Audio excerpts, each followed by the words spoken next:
Okay. You got me? I got you. There. Hey, how's it going there, brother? Oh, Hello, I'm here. guys. Hello, folks. Welcome, welcome. I'm Mike Road from back in '68 at Katoom. Well, you're in good company here. And you're Steve Sherman, right? I'm Steve Sherman. I recognize you. I recognize you from SOAR. Okay. Lori? Hi, how you doing? And Gary. Okay. There we go.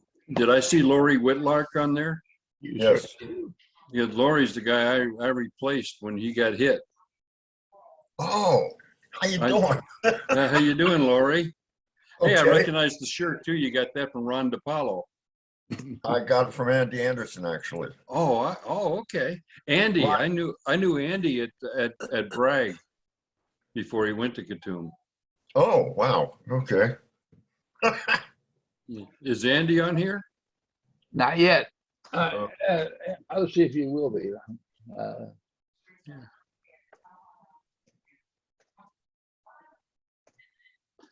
Look, when I drop off here, feel free to keep on talking. Now, you're talking about Arnold games at Pelican Bay. Or Pelican, Louisiana. Right. And I did send him information, but he's not here. If you would like, I will give you a number and you can call him on the side. Oh, Bill? that's all right. But because I think I've got that information someplace around here, and I see Emil Posey on there too. I know him from the SF list. Hey, Mike, how you doing? Well, you got a new guy on, Who's that? Bill Yannick, William Yannick, Y-A-N-I-U-K. Hello, Bill. Who's the fellow sitting in his recliner there? I didn't understand that. Who is that sitting in his Gary recliner? Tatum. Says Gary Tatum. Oh, okay. Bill Yannick. Okay. I don't know him. You don't know me, 1968, the end of 68 and early 69. Okay, I left Katoom in the end of September of '68. Well, then, more or less, that's when I got there. Yeah, I was a ditty dum dum ditty there at that time. Fred Adams and I. I came in, I'm not sure his name. It's either Lang or Lane was the captain then. Yes. Yeah, you're right. Lane or Lang? Lane. Lane. Yeah. I think he played ball at UCLA, in fact, if I recall. That I don't know. But it was an interesting time. I got there, like I say, before Thanksgiving sometime. And we were going to go on our first patrol. I was going to go on my first patrol. And Lane said to me, I want to know if you can give me an IV. I said, sure, it should be no problem. So we went to got a hypodermic. And I hit his vein, pulled some blood out to show him I know what to do. And on our patrol next day, we got ambushed and he got wounded badly. Oh, wow. I pulled him out of gunfire range, gave him an IV, called in helicopters, medevac, and got him out. So basically saved his life. So he had something telling him this is coming. Wow, no kidding. Yeah. Well, let's see. That was just after we had all the overruns at Katoom in August and September. Yeah, well, we got one later. They took over 2 points of the star.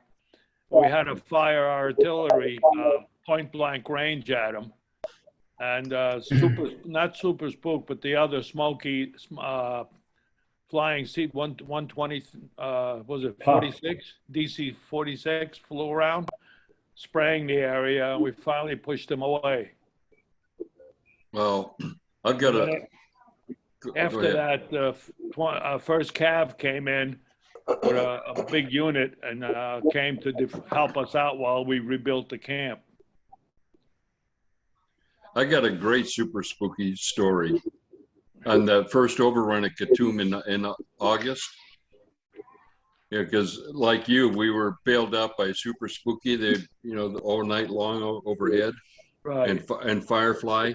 But I didn't take my first R&R until I'd been in country. I went in country in November of '67, and I didn't get R&R until the middle of September of '68. Mm-hmm. And so I as I got on the plane down at Thompson Hood Air Force Base, I sat in about the third or fourth row from the very back of the plane. I had the middle seat on the right-hand side. And so I sat down, I took my beret off. I took my beret off and I stuck it in the pocket in front of me, and then proceeded to sit back and try to get some shut-eye, something I hadn't had in 10 months. And so this young Air Force captain sat down next to me. And this guy was sitting there for a minute, and then he looked at me and he said, "Sergeant, you're a Green Beret." I said, "Yes, sir, I am." And he said, "Oh, where are you from?" And I said, "Oh, you wouldn't have a clue, so it really doesn't mean anything." And he said, "Oh, yeah, I would know where you're from. Where are you from?" I said, "A place called Katoom." And he said, "Katoom?" He said, "Oh my God, I'm the pilot for Super Spooky." And so I found out he was staying at the Ilikai Hotel in Hawaii, in Waikiki. I'm from Hawaii, so I was going home and staying with my folks at Hickam Air Force Base. And so as soon as I got off the plane, the first thing I did was go down and buy a case of Budweiser and a bottle of champagne and took it to the Ilikai and banged on his door and handed it to him, and thanked him for his service and thanked him for saving our butts at Katoom. And then I went home. But that's my story about the Super Spooky. Well, I flew on Super Spook. The Army or whoever decided they want to switch positions. So they took a pilot that flew one of the jets and put him in my seat, and he slept in my bunk, in the ammo bunk that had set up a hammock. And I went to the Thompson Hood Air Base, and I flew with Super Spook over our area, and I coordinated with our people on the ground, whatever they needed. So it was a C-130, the big Super Spook. Yeah. The other one was called Puff the Magic Dragon. That's the one that we had flying around us. And we were flying over the river, Mekong River, and the infrared picked up a hot engine in a bunch of trees that were floating down the river. So we shot that up. It was a sampan. And we hit most of the Special Forces camps in that area. They also then sent me to the Air Force to sleep in the pilot's bunk in his room. And I flew in one of the jets, bombers, on a mission. It was a two-seater, side by side. You had, in the States, they used it as a trainer, but in Nam, they used it for bombing. And I got some shots of him dropping 500-pounders in places around Katoom that I wanted taken care of. So I got to fly with the flyboys. And when I came back, he was leaving, and he says, "Your place is terrible on the ground. It looks so nice and green from the air. When you're on the ground, all you see is mud and potholes, and they're mortaring you every single night. And I'm sleeping in a bunker with mortar shells." I said, "Yeah, that's the way the ground looks." Our team house got burned down. You probably remember. I don't know if you remember the team house. I do remember. Well, it took a 122 rocket when I was there and went to the ground too. Well, then you were there with me, because I'm the last guy out of the team house, crawling on my knees, grabbing people's luggage and throwing it outside after I saw nobody was in the team house. Well, then you must have just gotten there about the time I was leaving then. Right. No, I left the end of September. Because the after that thing- burned down, I had slept in the team house for a couple of nights or weeks, I don't remember. And then I had to find a small, it was a 20-foot container that the back of it was just piled from floor to ceiling with our 81 mortar rounds. And that's what I made as my hooch, where I hung my hammock. Yeah. Yeah, I slept in a combo bunker there, but I was home by 3 November of '68. That's when I ETS'd in Darost. I got a picture that the Air Force sent me. I'll put it in front of me. Maybe you guys can see it. That's Khartoum Yeah. Oh, yeah. from the air. You know, if you've seen any other aerial pictures of Khartoum posted on the line, it is from me. My dad was director of intelligence for the Air Force in Tanzania back in '64 and '65. But when he was at Hickam, he was the commanding officer for 548th Reconnaissance Technical Squadron, which means that all the photographs that came out of Southeast Asia had to go through his outfit. And so he got me some great shots of Khartoum from SR-71s, and that's what you see posted online. Right. You have the one with the that when they blew up our ammo dump? No, I The don't. smoke coming up, yeah, they put a hole as big as a B-52 strike in the middle of the camp. They hit the ammo bunker or the container we had, and it just unbelievable, went up. Hey, does anybody know whatever happened to Jim Byrne? Don't He know was the name. he was the medic at Khartoum when you got there. Uh-huh. No. He may be the guy that got wounded and got out. B-U-R-N, Jim Byrne, B-U-R-N. Byrne.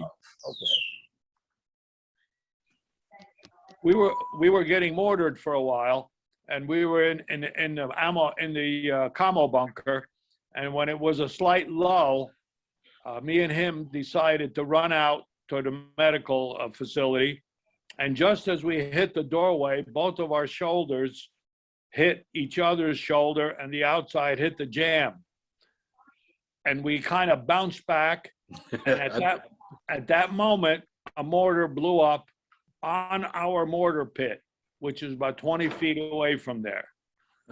He got hit in the stomach and in the neck. So our stomachs and necks were a foot apart. He got 2 and I got nothing. Oh, wow. He got medevaced out. Well, I know that mortar pit well that you're talking about. We had it cement covered, and one of the rounds blew up right on top of it. Yeah, we did all that concrete work when I was there, the covering the combo bunker and the mortar pit. Right, because of the deterioration. Yeah. But we couldn't get enough sandbags, so we kept asking for them. For my first 6 months, I was in S4 supply. I was the assistant S4 officer for 3 Corps. And so after we got hit, General Abrams stopped by when the 25th was there. And they set up a line to greet him. They put me at the end of the line because I was a lieutenant, and all the colonels and captains and majors were ahead of me. And Abrams got out of the helicopter, walked straight to the back of the line, said, "Lieutenant, let's review the troops of the 25th Cav." And then he asked me to speak of what we needed, and I said, "We need sandbags." "What do you mean you need sandbags?" "We requisition them. They're on back order. We can't get them." Next day, we had plane loads of sandbags coming in and spraying of Agent Orange all around the camp, which we wanted to kill the weeds. Yeah, I Yeah, remember right. that stuff. Yeah. Most of us have had problems because of that AO Well, stuff. I haven't, but remember how we welcomed it when it came? It was a godsend in a way, Yeah, killing the weeds. we were on the ground a couple times and they sprayed us while we were down there. You know, because they didn't always know where we were. We didn't always tell them where we were going. But Yeah, they did. ranch hands, right? Yeah, Ranch hands. Hey, Lori, yeah. Lori, you remember Wetherington, right? Yes, Henry D. Yeah. Do you remember when he went out as on a kind of a surveillance of the Khartoum area in a Yeah. little mosquito, and he asked, do you remember this story at Oh, all? no. When he asked if he could, the pilot, if he could, I'd spotted some NVA in the wood line, and he asked if he could fire his M79 at him, and they said sure. And he leaned out and fired the M79, hit a tree right in front of him. The shrapnel came back and hit him. And he says, "Don't you guys dare report this one for a Purple Heart."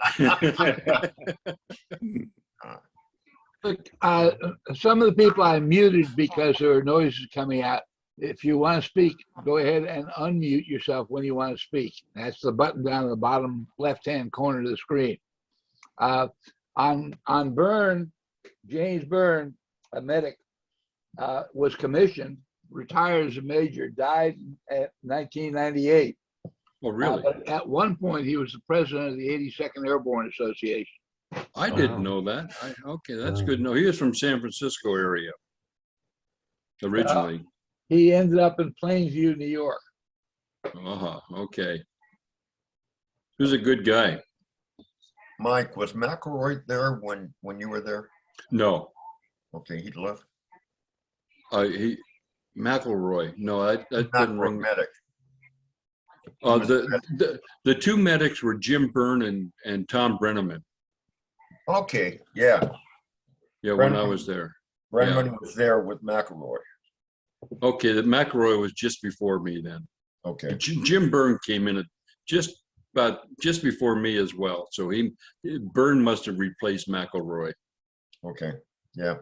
And Fred Adams and I came in about the same time. Well, it was when you got hit. It's when Yeah. I showed up. Yeah, because I was down at the B team then. Even so, are you recording all these conversations? I am. As But I ought to try to direct it a little bit. I think we should go up and start with Larry because he was on the earliest PCS team that was there, and All get right. Larry to tell us a little bit about that, and then move sequentially down as you come through. Just step right in there and fill in the history of the time that you were there. Larry? Well, hello, everybody. Hi, Pat. Hello, Larry. Good to see you. I see Smitty is on here too. I Yeah. saw that. Nelson, Good to Nelson. see him. Yeah. I'll start with my first deployment was September 10th, 1962. The 5th group had just activated. There was only a company at Let's at try the to focus time. in on the camp particularly. Okay, you came in with on a PCS team with Bo Greitz as the CO. Do you want me to start with that? Yes, this is a meeting on 3/20/22. Okay. So let's stay on. Well, Nelson Smith there and Pat Downing and So you can't myself. tell any bullshit stories because they can check it out. I can't tell any lies because they're both there. 1965, off we went with Bo Greitz as our team leader. And certainly that was an experience. And and I started out as a demo man, got promoted to light weapons during that period. Spent most of that time there of the year. Pat spent the whole year there, I believe. And, from there, Greitz actually pulled me into the B team to train recon teams. I actually thought I was going to get over. Little did I know he had other plans for me. But so that's my time in 322 at Suida. And of course, we had all been up Nui Baden and Nui Hale and at the base of Nui Baden's where Nelson got that wonderful shot through his I'll thin out the other side, which he's enjoying still he got today, I see. He got the one I should have got because I had an infected foot and couldn't go on that patrol, and he got it. Yeah. Always regretted that. Yeah, thank you. So that's about it for me. Yeah, well, so Nelson was a senior medic. I was a junior medic, and somebody talked about shortage of sandbags at Katoon. We came in on a 123. That was probably March 23rd, 1965. It was just our team, our A team, and the rest of the airplane was filled with sandbags because there was a sandbag. Seemed like there was always a sandbag shortage in Vietnam. I think we had 48 camps in 65, and we went up to 68, 69. We went up to 84 camps. So we were always short sandbags, it seemed. There's the team there. There's Larry is up there on the left. Clifton was a commo man. He's gone now. Owen Chury was the intelligence sergeant. He's gone now. There's Dodge. I haven't heard about Dodge. My picture is you can't see it because of the screen, but there's Bo Greitz. There's Smitty right there. There's Willie Chappelle. Bob McNeil. Bob, who was wounded seriously, a Chi-Com booby trap, pineapple grenade, blew his femoral artery in two on a patrol, one of the first patrols. We didn't have any field hospitals in Vietnam then, but we had the Navy hospital in Saigon. A great Navy doctor took a piece of his vein from his other leg and grafted it in and saved his life. And then tragically, Bob committed suicide when he came back from the States. And there's the team daddy, Master Sergeant Pierce. So we were, that was taken probably December 64. As I recall, Larry, correct me if I'm wrong, we were supposed to deploy in October or November 64, but it was delayed. And then we ended up going over in March 65, took a Greyhound bus up to Goldsboro, Seymour Johnson Air Base, got on a KC-135, didn't even slow down over the West Coast, went all the way to Hickam. There we spent the night in Hawaii, flew that 135 into Clark Air Force Base in the Philippines, spent the night there, got a C-130 and ended in a Trang. And I don't know if you remember House, our first parachute jump in Vietnam down at Dong Ba Tien. Can you hear me? Can everybody hear me? I do. Yeah. So we're jumping they had a jump school set up down at Dong Ba Tien, Air Force's jump school, and we were jumping out of a caribou, out of the back of a caribou, the ramp. And so you look out and there's nothing but water. And then we started going through the jump commands, and we're standing up, and everybody starts walking out of the back of the airplane. I said, wait a minute, hell, we're still over the water. Of course, the prevailing winds blew us all back in. As I recall, we were there about 7 days, and then we flew into Sui Da. We replaced the team, TDY team from some folks transferred out. We had a terrible incident that occurred probably our second week, I guess, when we fired the M79 outside the camp, and it hit some of our CIDG. You remember that? Oh, yeah. So our lieutenant, Finney Works, and our intel sergeant, Owen Cherry, were the ones firing the M79, and it actually killed one CIDG and wounded several others. And one of the soldiers that was killed was a brother of one of our company commanders. And so we had to get them out of there. And so they were transferred out. Yeah. Later on, Finney Works was killed, KIA. And yep, there's Nui Ba Din and that. And House, you and I have talked about this before. Remember when we spent about 7 days on Nui Cow, waiting for a helicopter to pick us up? We finally walked off, and they were shooting at us the whole time we were walking away from the mountain. Interesting time. So I was there. I had 3 different team leaders. Stephen, you say I had a 4th one there. I don't remember that gentleman. I remember, of course, Bo Greitz when he left. We had Captain Simpson come in, and then the other team leader when I left, it was Jose Flores. I saw Jose Flores later on down in Panama. He was an instructor at the School of the Americas at Fort Gulick. Smitty, you got anything to add? I think you did real well. My 2 was sort of cut short. You've been accurate so far. I sort of went through hell, but I survived. Thank goodness. Well, I learned so much from Nelson. I learned so much from Nelson Smith as a medic. Nelson had a TDY tour in Vietnam as a medic. He taught me a lot before we went over there, and he taught me more once we got to Sui Da. You might remember, Nelson. We built a big new hospital there. Oh yes. Larry was sitting that up there. He was negotiating that contract and everything. Yeah. With the hospital. Yeah. Good deal. I don't know of anything else to add. That kind of covers the year, my year anyway. Well, Nelson Pierce saved my life. After I got hit, I lost control of my vision, and he kept screaming, "Get down!" And I couldn't see anything, and he came over and knocked me down there on top of me. He really saved my life. You were concerned about your airway. I remember you saying that. You were concerned about your airway. I get morphine, one other medic from another team.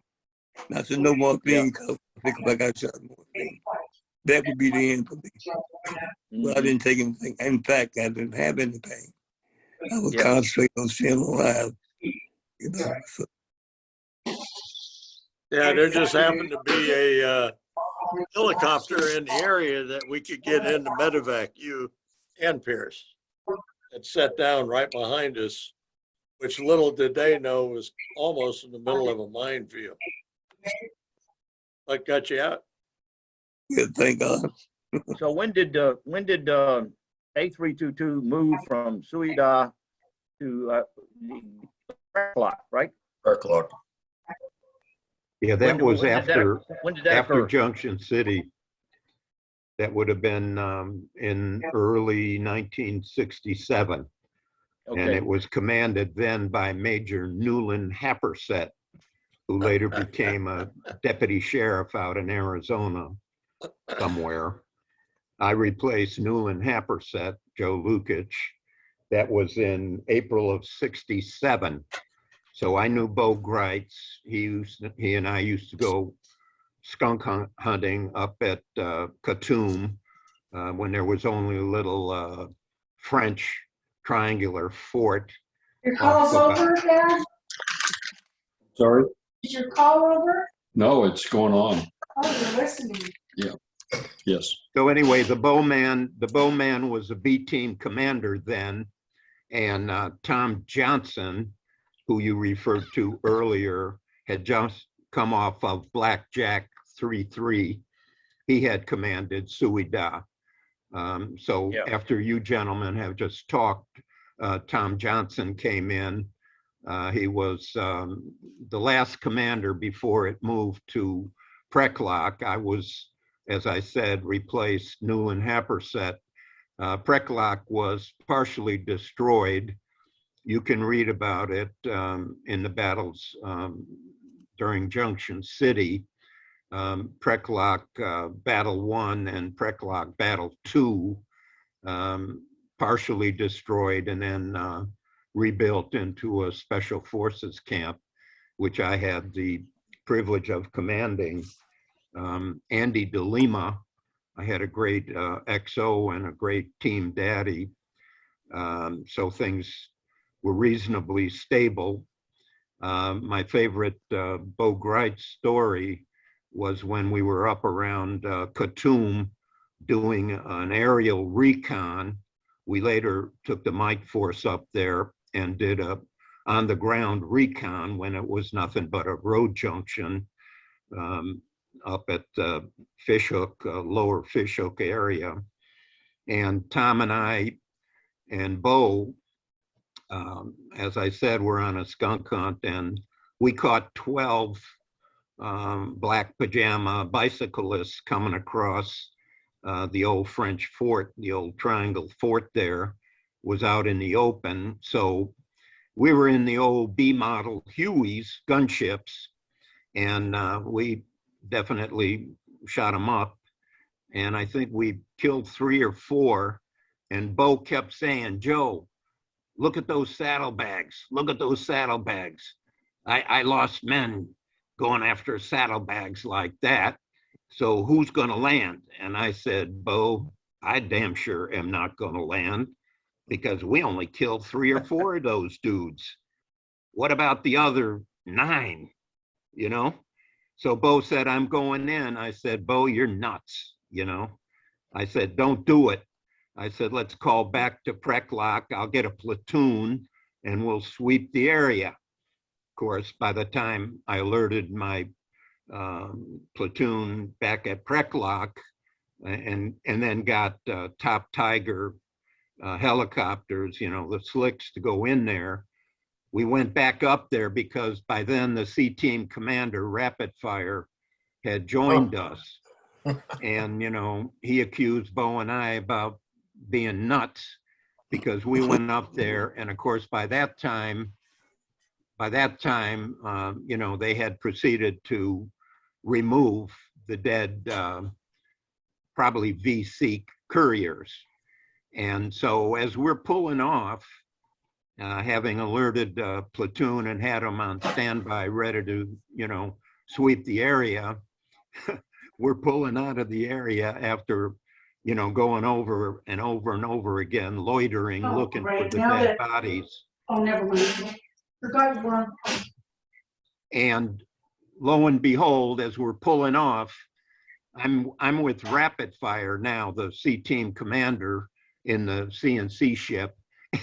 And lo and behold, we look over our right shoulder and there are the 6 bicycles back on the trail. So Rapid Fire reaches across, gets a BAR and starts shooting, you know, out of the door gunner area with a BAR. So at least Bo and I were vindicated, you know. We killed maybe a third to a quarter of the guys, but never recovered the saddlebags. Later, we went up on a ground recon with Rapid Fire for Khartoum. And of course, you guys pretty much took up from there. I had, at that time, by then I was the assistant S3 in the C team. I advised Rapid Fire that putting the Preklock camp at Khartoum was a very bad idea. But I got overruled because I was just a young captain at the time. Of course, that was my second tour. I had been up at Quezon with the famous Chuck Allen, later Project Delta commander. So that's probably why I got Preklock from Major Newland Happersett. So that's my story, and I'll be interested in listening to some more of you guys' stories. I knew Tom Johnson and Bo Greitz personally. Did Captain Miller replace you? Pardon me? Did Captain James E. Miller III replace you? I think my replacement was Hal Winton. But No, Steve, Winton came after Miller because Captain Miller was wounded. oh, is that right? He got wounded at Preklock? Yeah, me and him same day. So, okay, well, you guys probably replaced us then, Miller. Okay. I thought it was Hal Winton, but I may be wrong on that. He was used after Captain Miller. Both West Pointers, both great officers. Yeah, Stephen, can I interject something here? Pat Downing. You know, we got the Green Beret in 1962, as I recall. I was in C Company 5th Group. I think, House, you were already in Vietnam on a tour then. We didn't call ourselves Green Berets. In 62, 63, 64, 65, we went to Vietnam. In 65, Robin Moore wrote a book called The Green Berets. Right. And then at 66, Staff Sergeant Barry Sadler Came out with the song. recorded a song, The Ballad of the Green Berets. And then when I got back from Vietnam in March 66 and was wearing a Green Beret, people said, hey, there goes a Green Beret. I said, you know, Green Beret's a hat. We wear it proudly, but it's a hat. I just wanted to make that point. Absolutely. It doesn't keep your ears warm in the winter. It doesn't keep the rain or the sun out of your eyes. But I It will wouldn't not. change it for any other hat in the world. Right. Makes you a target. Yeah. And I still have one, and I still have one with the 5th Group Flash.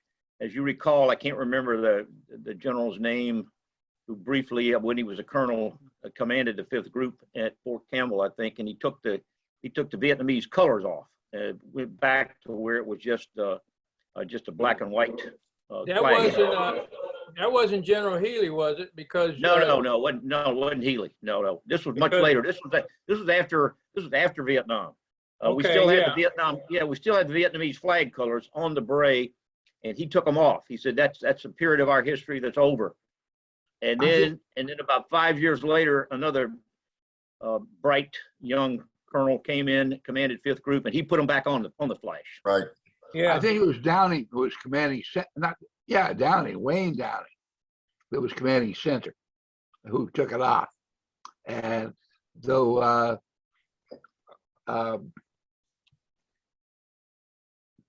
the commander of the 5th Group, who was in Vietnam, Ken Bowray, tried to put it back on. He couldn't. Okay. Downey was still around, but then after Downey went, another guy came in with no connection to Vietnam, but he had good thoughts about it, and he got it on there without a problem. Yeah. I think it was Mulholland. That probably was right. Yes. A couple of Mulhollands around, actually. But he had no trouble, and he was surprised to hear that other people had trouble trying to get that implemented. So that's for what it's worth. Interesting How piece many of of you history guys there. were at 322 at Khartoum? Everybody, well, Khartoum, that's another story. Everybody's a 322, but at different periods of time. Yeah, that's Right. why I was asking. Any more people from Preklock first? We're trying to do this chronologically. Anybody else Yeah, besides? I was at Suey Dar when Captain Johnson was the commander, and Lieutenant Yedinek was his. Why don't you come in there and give us some background?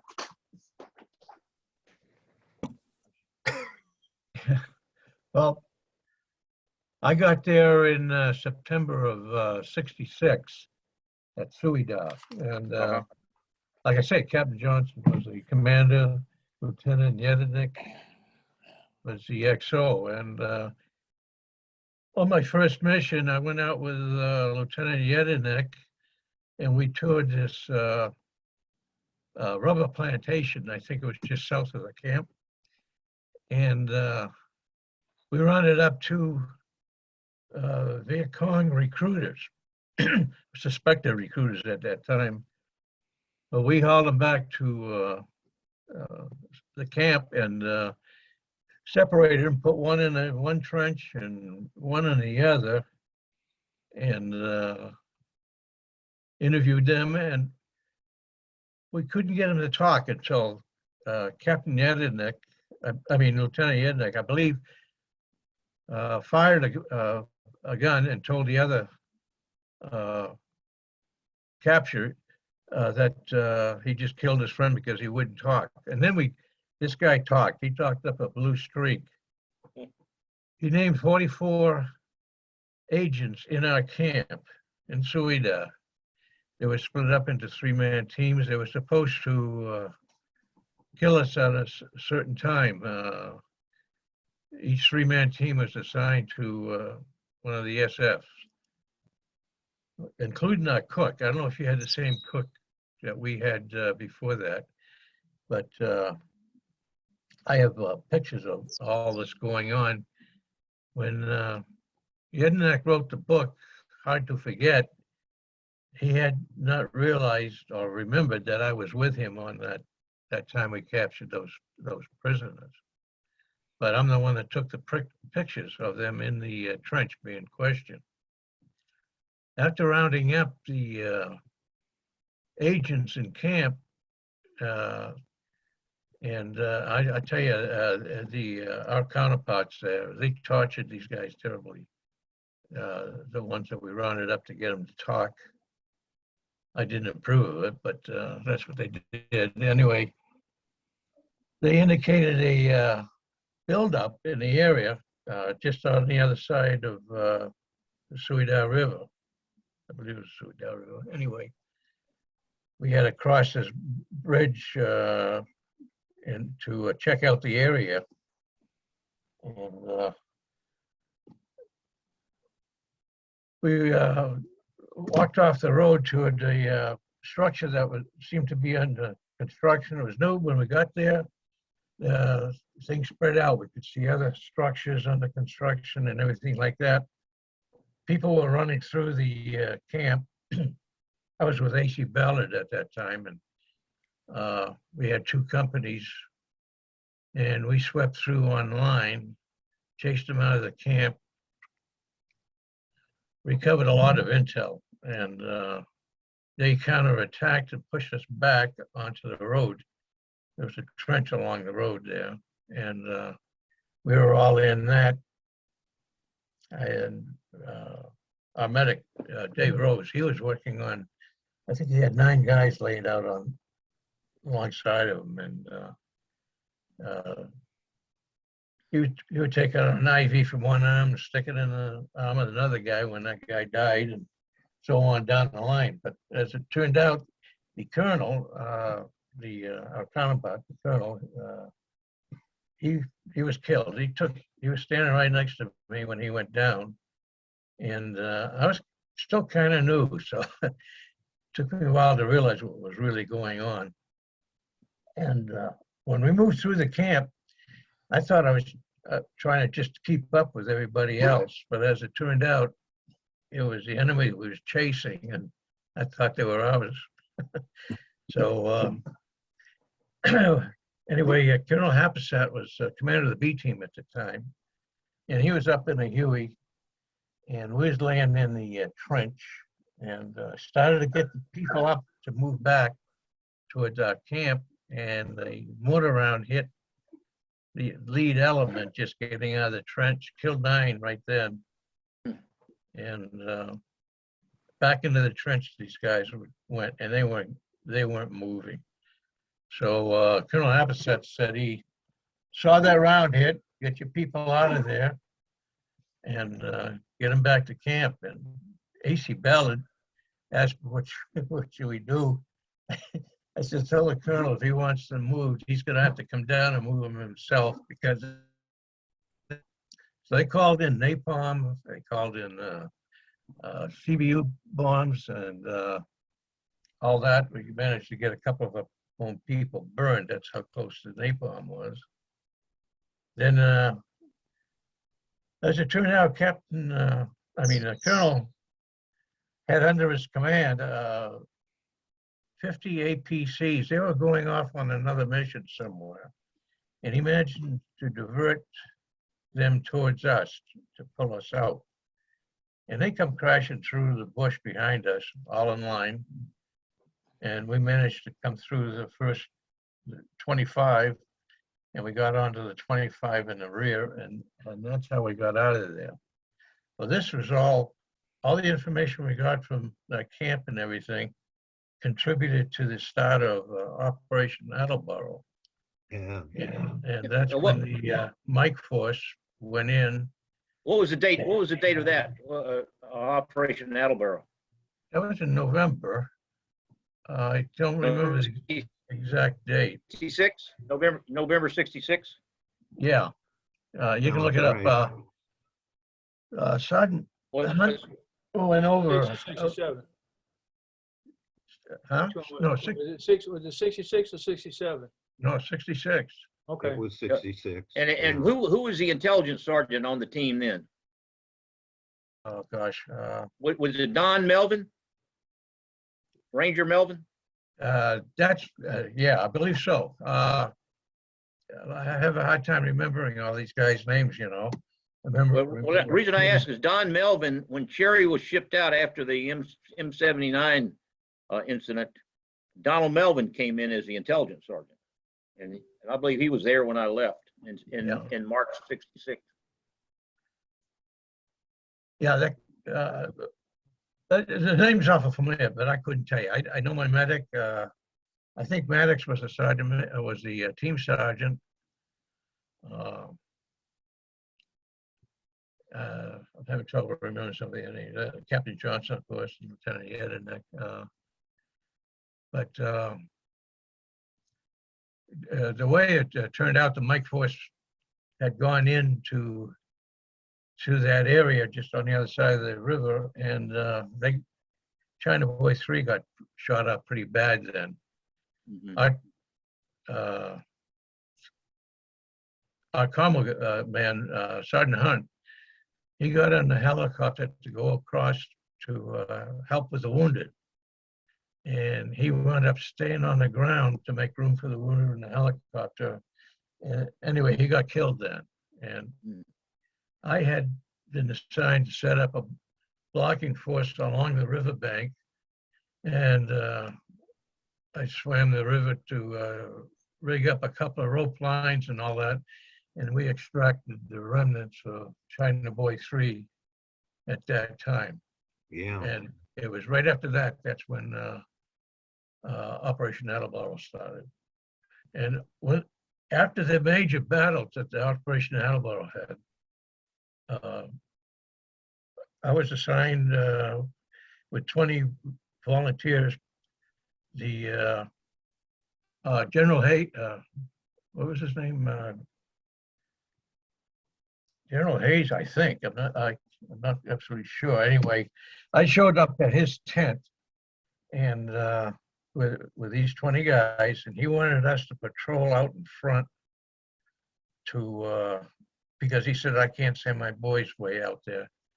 So we had volunteered to go out, and we did like a cloverleaf path out a couple of thousand meters, and returned back. We saw a lot of blood sign and that, but we didn't see any bodies.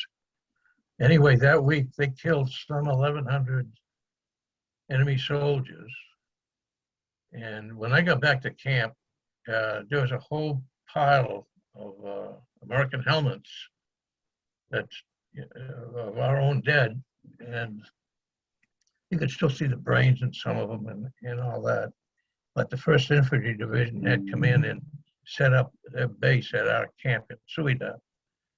And when we come back, it was at nighttime, so we weren't allowed to go through the wire into the inner camp. We had to sleep underneath the 105 howitzers that were there.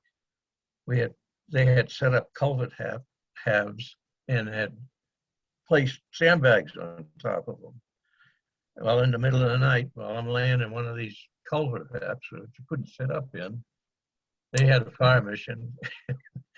I come out of a dead sleep, banged my head against the damn culvert half.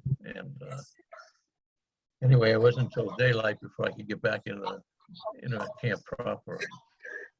But, after that,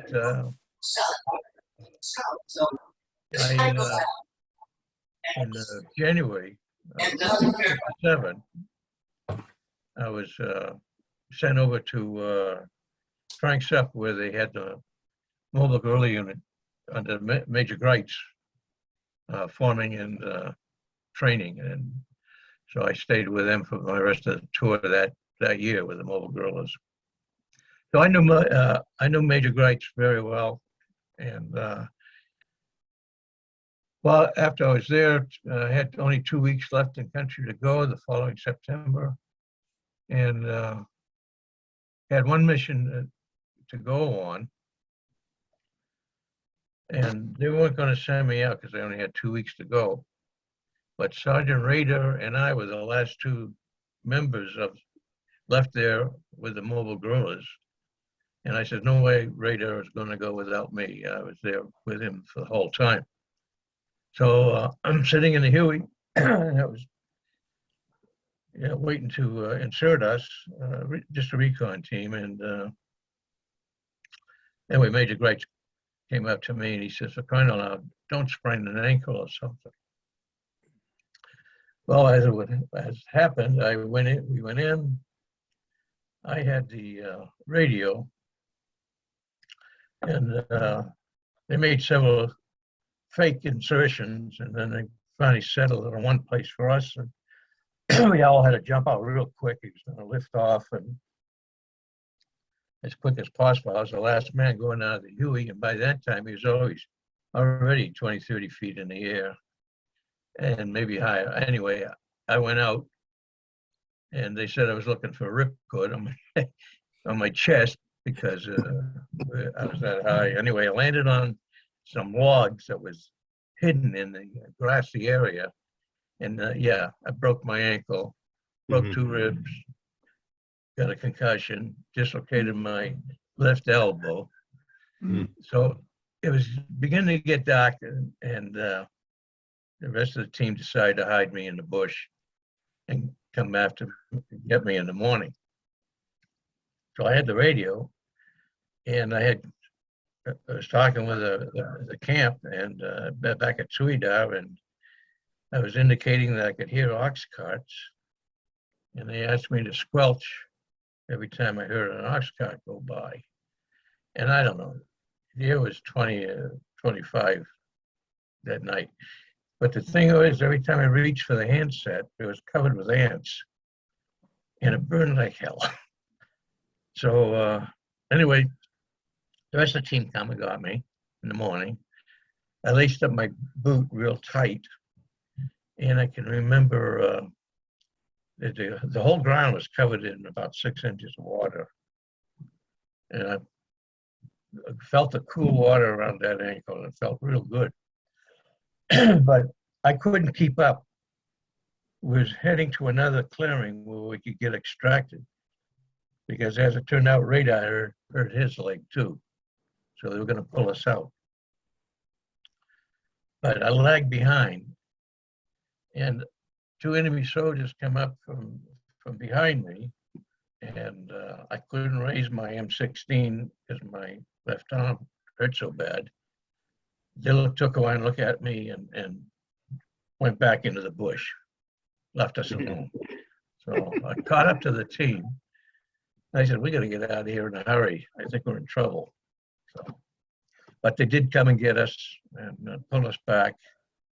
And when I got back to camp, Major Great, I always thought he was mad at me because I didn't complete the mission, because he wasn't there. It's as though he didn't want to talk to me. And I didn't know for years until later. Well, he was called back to the train at that time, so he didn't see us when we came back out of the bush. So that was the 3rd Mobile Guerrilla Force? Yeah. Ray? Okay, Yeah. Don Melvin. That Yeah, I would've been remember Melvin. Yeah, Don Melvin was with, he was the one I was talking about. That was the intelligence sergeant at Suidad, and later on he was with Bo Greit's with B-36. Yeah, B-36, right. Yeah, I returned to B-36 on my 3rd tour over there. Uh-huh. And finished off with them. When were you So in anyway, B-36? that's my story. Huh? When were you in B-36? You remember the When date? was I? Well, I started in 67 with the Mobile Girls that became B-36. Right. We But I'm changed talking about the last time during your 3rd tour. 3rd tour. Was down in Longhai? It was Long High, Longhai, right. Long High, Phuoc Thi province. Yeah.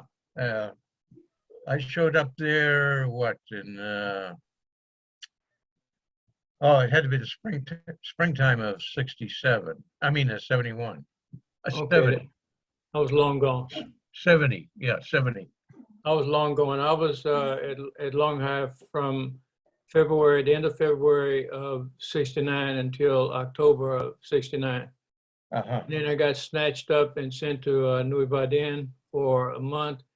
And once I got up there, I was complaining about, hey, look, I got to go on extension leave, and they pulled me off. And when I came back from extension leave, I was at Khartoum Mhm. for We called it, Kaboom. Kaboom. Kaboom. Lori, I think I don't know if you guys Yeah. can, I don't know if you Huh? guys can see this picture clearly. I'm gonna hold it up here for you. Yeah, That's the camp from the air. Yeah. Leaving out. Well, And that looks very similar to Suida from the air. yeah, well, Yeah. Suida was a octangle. Pentagon shape. Where was Pentagon. Suida? Yeah, very good. Yeah. All right, Suida was 6 kilometers from the base of Nui Ba Din. yeah. yeah. Wow. Yeah, we had, It was kind of almost due north, right? Yeah, there was a village of Suida, and then probably what house about a mile away from the village, or maybe not even a mile. The Yeah, camp was very about a close. mile from the village. Yeah. Okay, it's right north. I can see it. Right north. Yeah. Right north of that red circle. Look There it is, north. right there. All right, look north. That's All Suida. right, there you go. Yeah. right. Yeah, I got my directions turned around. It's almost due east. Yeah. So this is the camp right here, right where my Yep. arrow is. Yeah. Yeah, Right Okay. there, yeah. Yeah. Pat, Okay. Pat, do you remember a river? Of who? I remember. Who? I remember crossing a river with not with. Well, I remember you and I blowing the remnants of a bridge across a small Right, river. yeah, yeah. And I always- in fact, there's a photograph of you and I checking ourselves for leeches after we came out of that river. Yeah, Yeah, that was due northeast, and there was, if you remember, there was just a little small French outpost. Yeah, a little French post up there. I mean, just nothing. I never could imagine them being in there with 4 or 5 guys on outposts forever and ever. But anyway, Yeah. yeah. Do you remember at Suida, we had a monkey? We What? we named him LBJ. Yeah. And No, Sergeant- we had a dog. We had a dog whose name was Joe, who would go on patrol with us, and then all of a sudden he disappeared. We thought some of the strikers ate him. Yeah, that's probably true, because at a later camp I was at, we had puppies. And I gave one out to each one of the Cambo companies. And I went on patrol after they had grown to about 3 months. And when I come back, they were all gone. They had a feast. Barbecue. it was my understanding that dog, Pat, belonged to Captain Ledbetter. And if you remember, nobody could befriend him. Nobody could Yeah. pet him, Yeah. but he would And religiously go on patrol with us and work the flank when we were moving. Very, Eventually, very interesting dog. eventually we named the camp Ledbetter. You recall Yeah. that? We had a sign up Yeah. there. Yeah. But one of the interesting things about Suida, and we had studied about fire arrows in our training before we got to Vietnam, and so some diagrams of fire arrows was an arrow made out of 2x4s on a swivel with some number 10 cans with some sand in them. And of course, the idea was point the arrow. If you didn't have communication with your aircraft above, point the arrow in the direction of the enemy, and then light the cans, 5 or 6 cans or whatever, depending on how many meters the enemy was away. Well, at Suida, we had if you recall this, we had a very sophisticated fire arrow. It was steel railroad tracks that had been welded together to form a steel arrow. It was on a swivel, and we didn't have cans filled with sand. We had seal beam headlights, and we had a couple of 12-volt batteries that were kept charged. And if we ever had to use that fire arrow, it was sophisticated. We just pushed a button for each 100 meters that we wanted, and then point the arrow in the direction where the enemy was. I don't know if you remember that or not. Ray, you remember that? Yeah, it was on top of the bunker in the center of the camp, wasn't it? Right. Yeah. I don't recall. Was it on? Was it up? It, Yeah. Okay. it was, and it was a song and a prayer that we hope it worked properly. Yeah. Well, and we hope we never had to get in that bunker and fight because I was there. When I Go ahead. got there, they had BARs down there, and I also equipped it with the grease guns for closer range, you know. And I We also had BARs. Yeah. We had Yeah. BARs and about a thousand filled magazines in there. That's I don't know right, if you yeah. remember that. Yeah, that's right. I often thought, I said, no way I'm gonna get in that damn thing because it would be a trap. I just never understood why I suppose for last stand, but you know, for my money, I'd want to get out of the way rather than stay there.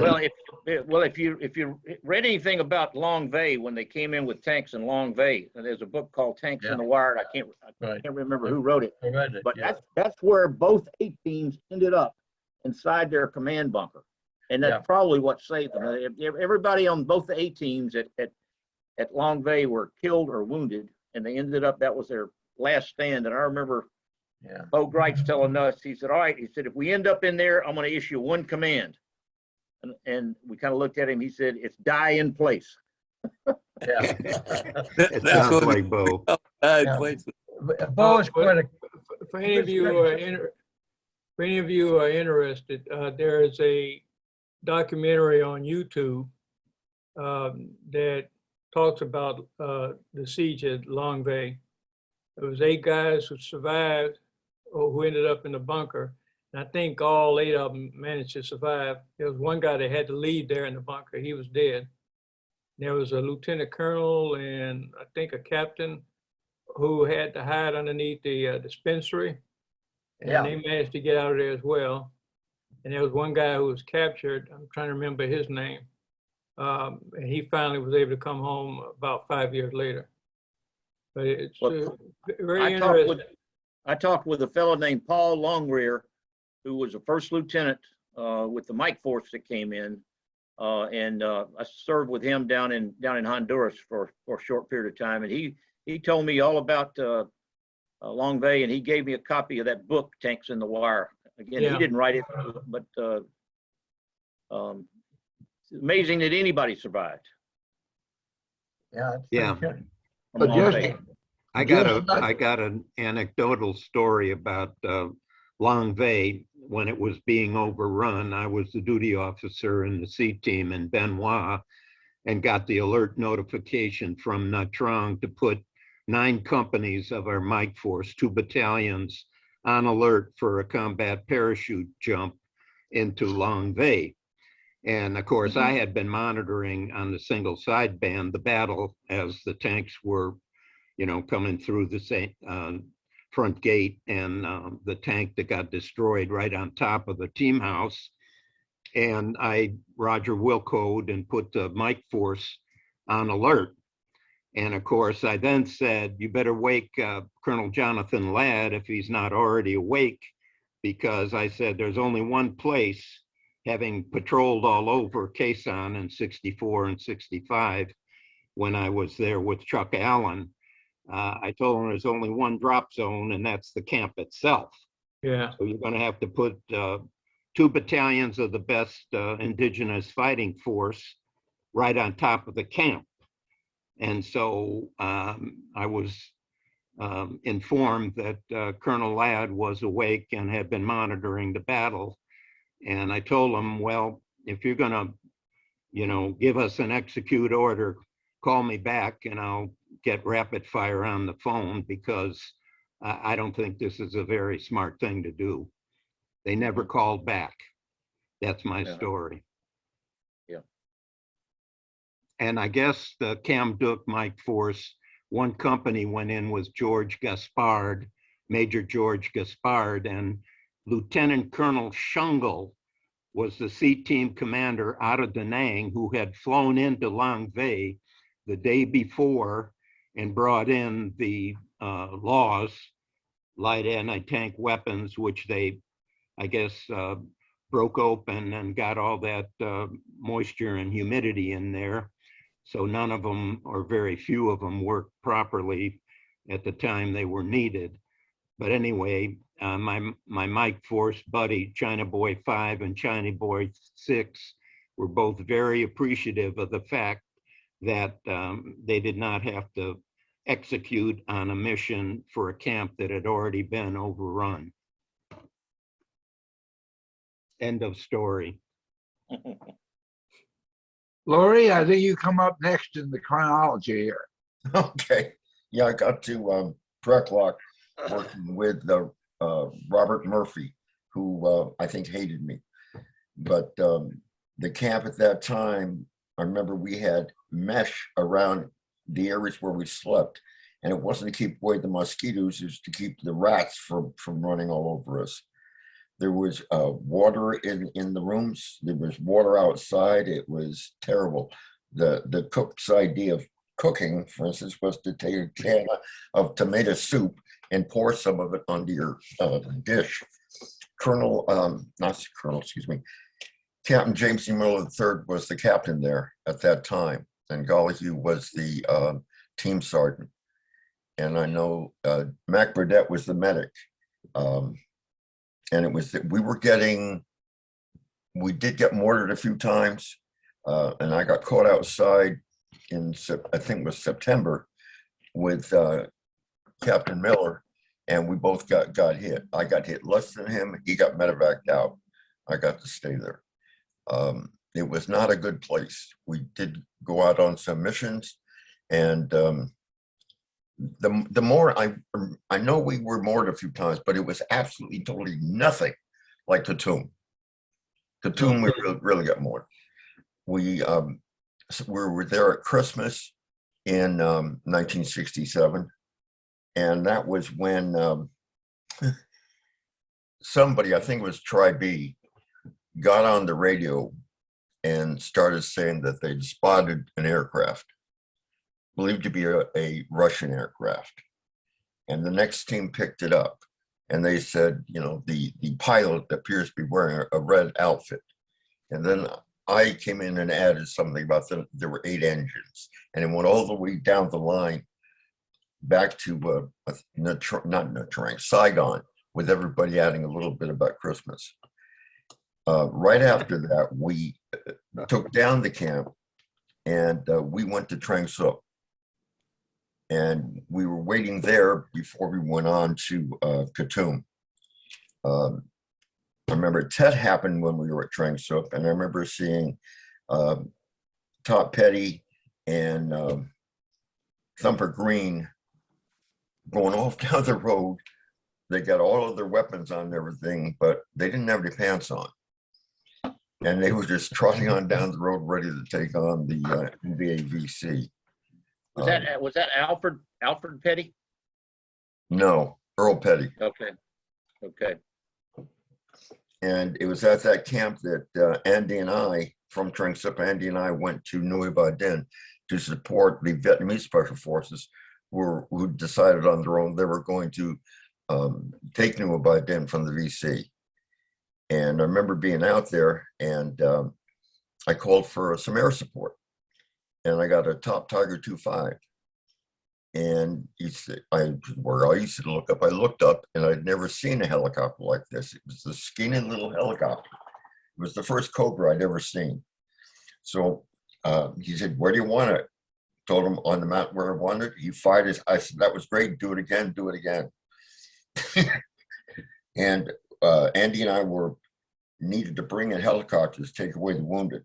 And I was very young and very stupid. I thought I had a big S in my chest. So I was standing out in the open, and I'm landing a helicopter, and I look at the ground, and there's a bullet hole in front of me, a bullet hole to my left, between my legs, to the right, and behind me. And I decided the way to handle that situation was to close your eyes, because if you can't see it, the bullets can't hit you. I brought the helicopter in. Andy ran up, big guy, couple of people under his arm, threw him on board. I put in somebody. The pilot was a bit disturbed that I brought him into a hot LZ. He mentioned some comments about my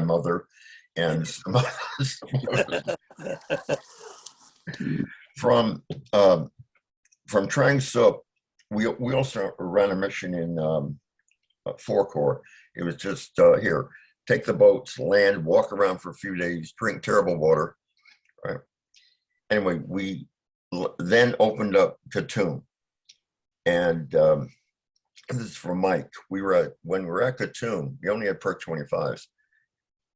I had to talk back to Tainan, the B-32. Stephen, can you put the map up? Can you put the map up for Khartoum? Stephen, All right, go ahead, continue to talk. I'll get the map. go ahead. Okay. And the day we landed with some people from artillery, somebody from the 25th Infantry, and I remember Silver 1-3 was the artillery people that we used. And I couldn't get 5x5 commo. I got 4x4, which they could hear me and you could understand me. The other radio operators up there couldn't do a damn thing. We had Silver 1-3 fire a 175 round at it, but not at us, but up ahead of us, except it landed short. And instead of hearing that big boom, it was like, and we immediately hit the ground. And I broke protocol. Instead of saying check fire, I was yelling at the guy, no more, stop, don't do it anymore. And that was Captain Winton was the captain at that time. McElroy was the medic. Andy was intel. Petty was the team sergeant. Grimes, I think, was demo. Jerry Green, I think, was weapons. Brenneman was the assistant medic, who was also an excellent guy. Bunch of great people. We moved into the camp, which are all these bright, nice, shiny wooden buildings.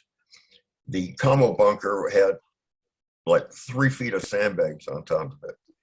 And I got the job of wiring the team house, which I didn't quite understand, but I'd read the books that the commo guys told me to read. So I wired this stupid thing. I hot wired it because I didn't know any better. And I would kind of test which was the hot one by, gently touching one of the wires. There were 3 wires, remember that. Initially, I put in some fluorescent bulbs because I thought that would be good, get these nice soft light. And then after the first or second mortar attack, I realized that was the dumbest move I ever could have done, and replaced it with regular light bulbs. In March and April of '68, we got hit with over 10,000 rounds of 60, 81, 82, 106 mortars, 105 rockets, 122 rockets. Somebody there will say, how could you get hit with 81? They were using 82 rounds. They were 81 rounds that they captured from the Americans or done something with. And anyway, we had, like I said, 10,000 round March and April. And you would get mortared like 3 to 10 times a day, and the rounds were 10 to over 300. And initially it was like, oh my God, I got to run back to the bunker. And then it became hit the ground.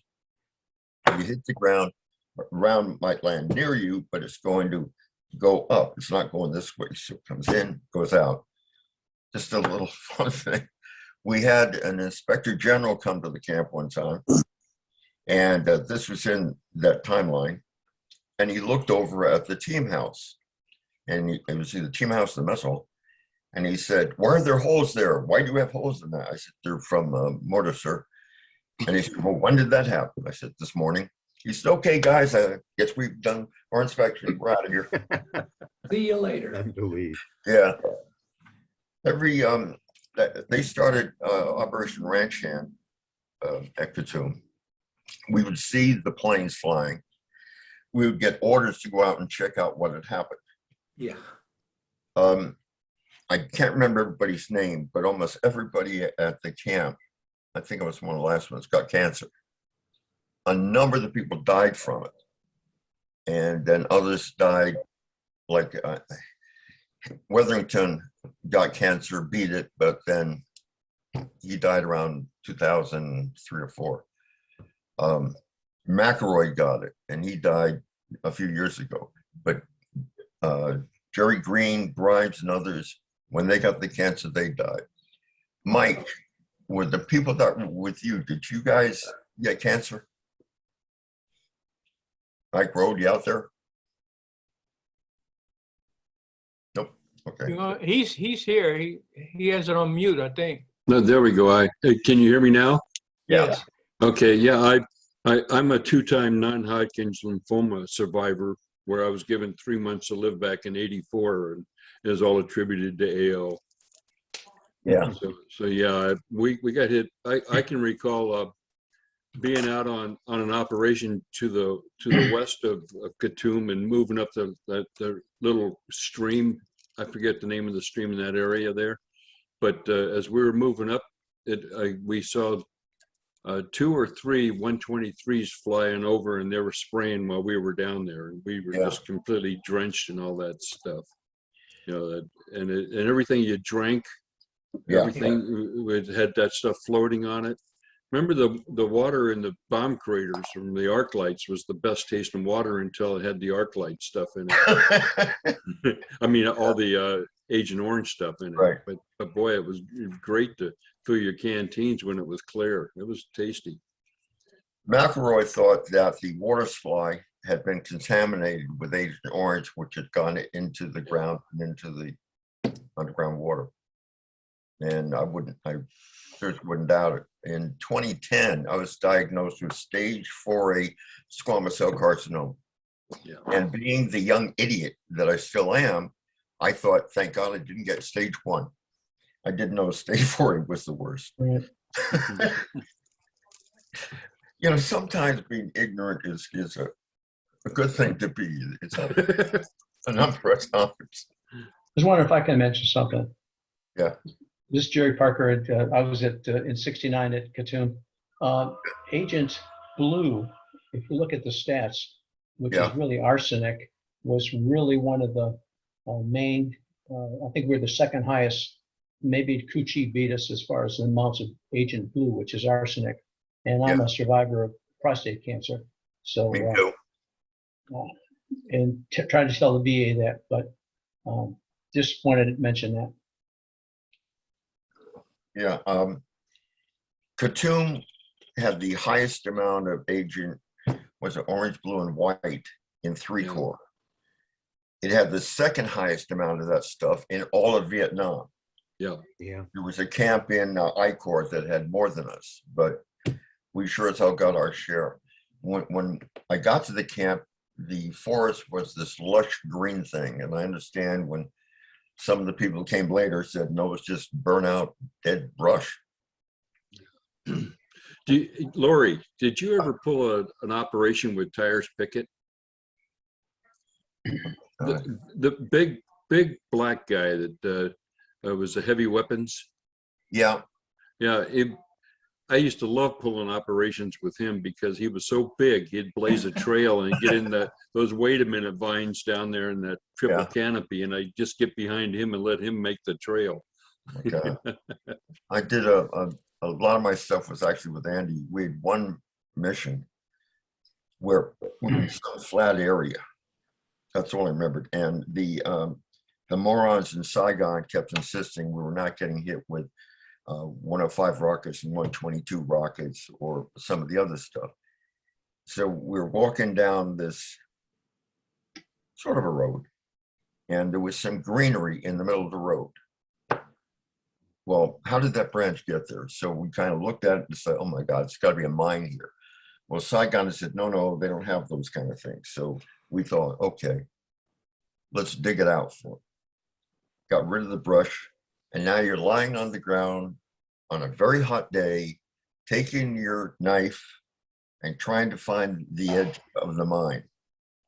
And after a bit, we decided to hell with that, because we didn't know what the hell we were doing. So we decided we were going to blow it in place. So we both took a grenade, stood on either side of the thing, basically had our hands close to the ground, popped it, ran, jumped over. There was a log that I jumped over, that's all I remember, and blew it up. And it'd been a big mine. Saigon would have loved it. But I was afraid, like, you stick that knife in there someplace and you hit that wrong button. Hit the fuse.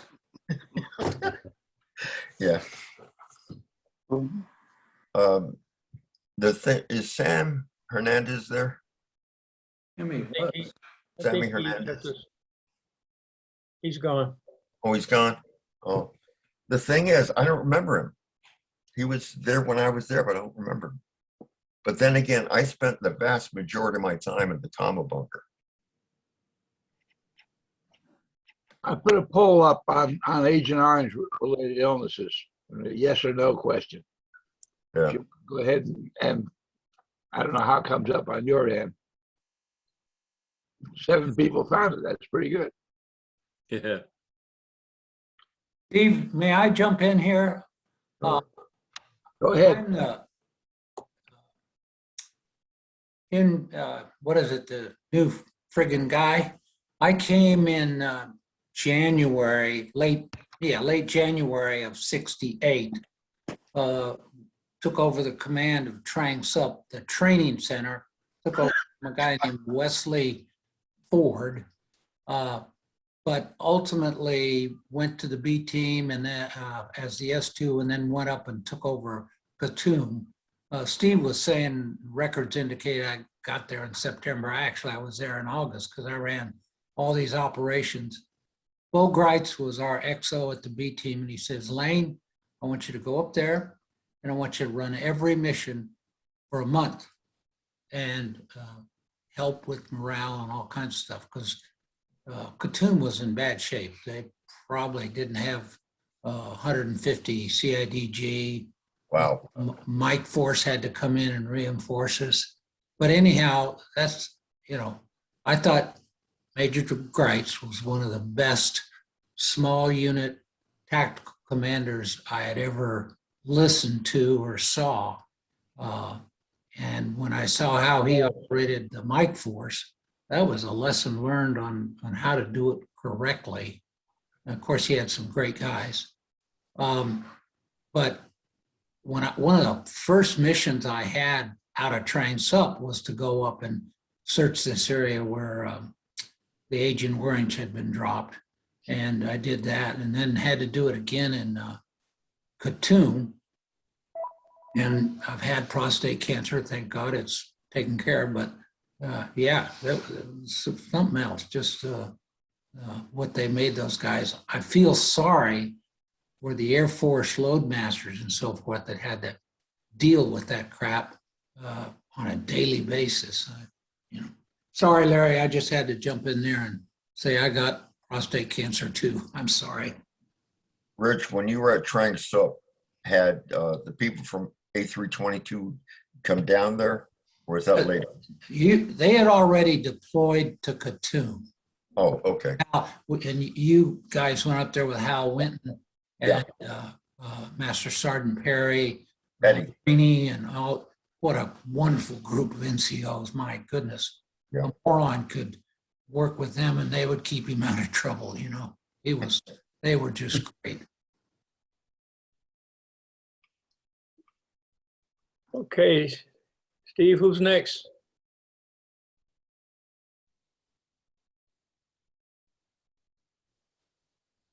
We can't hear you. Unmute.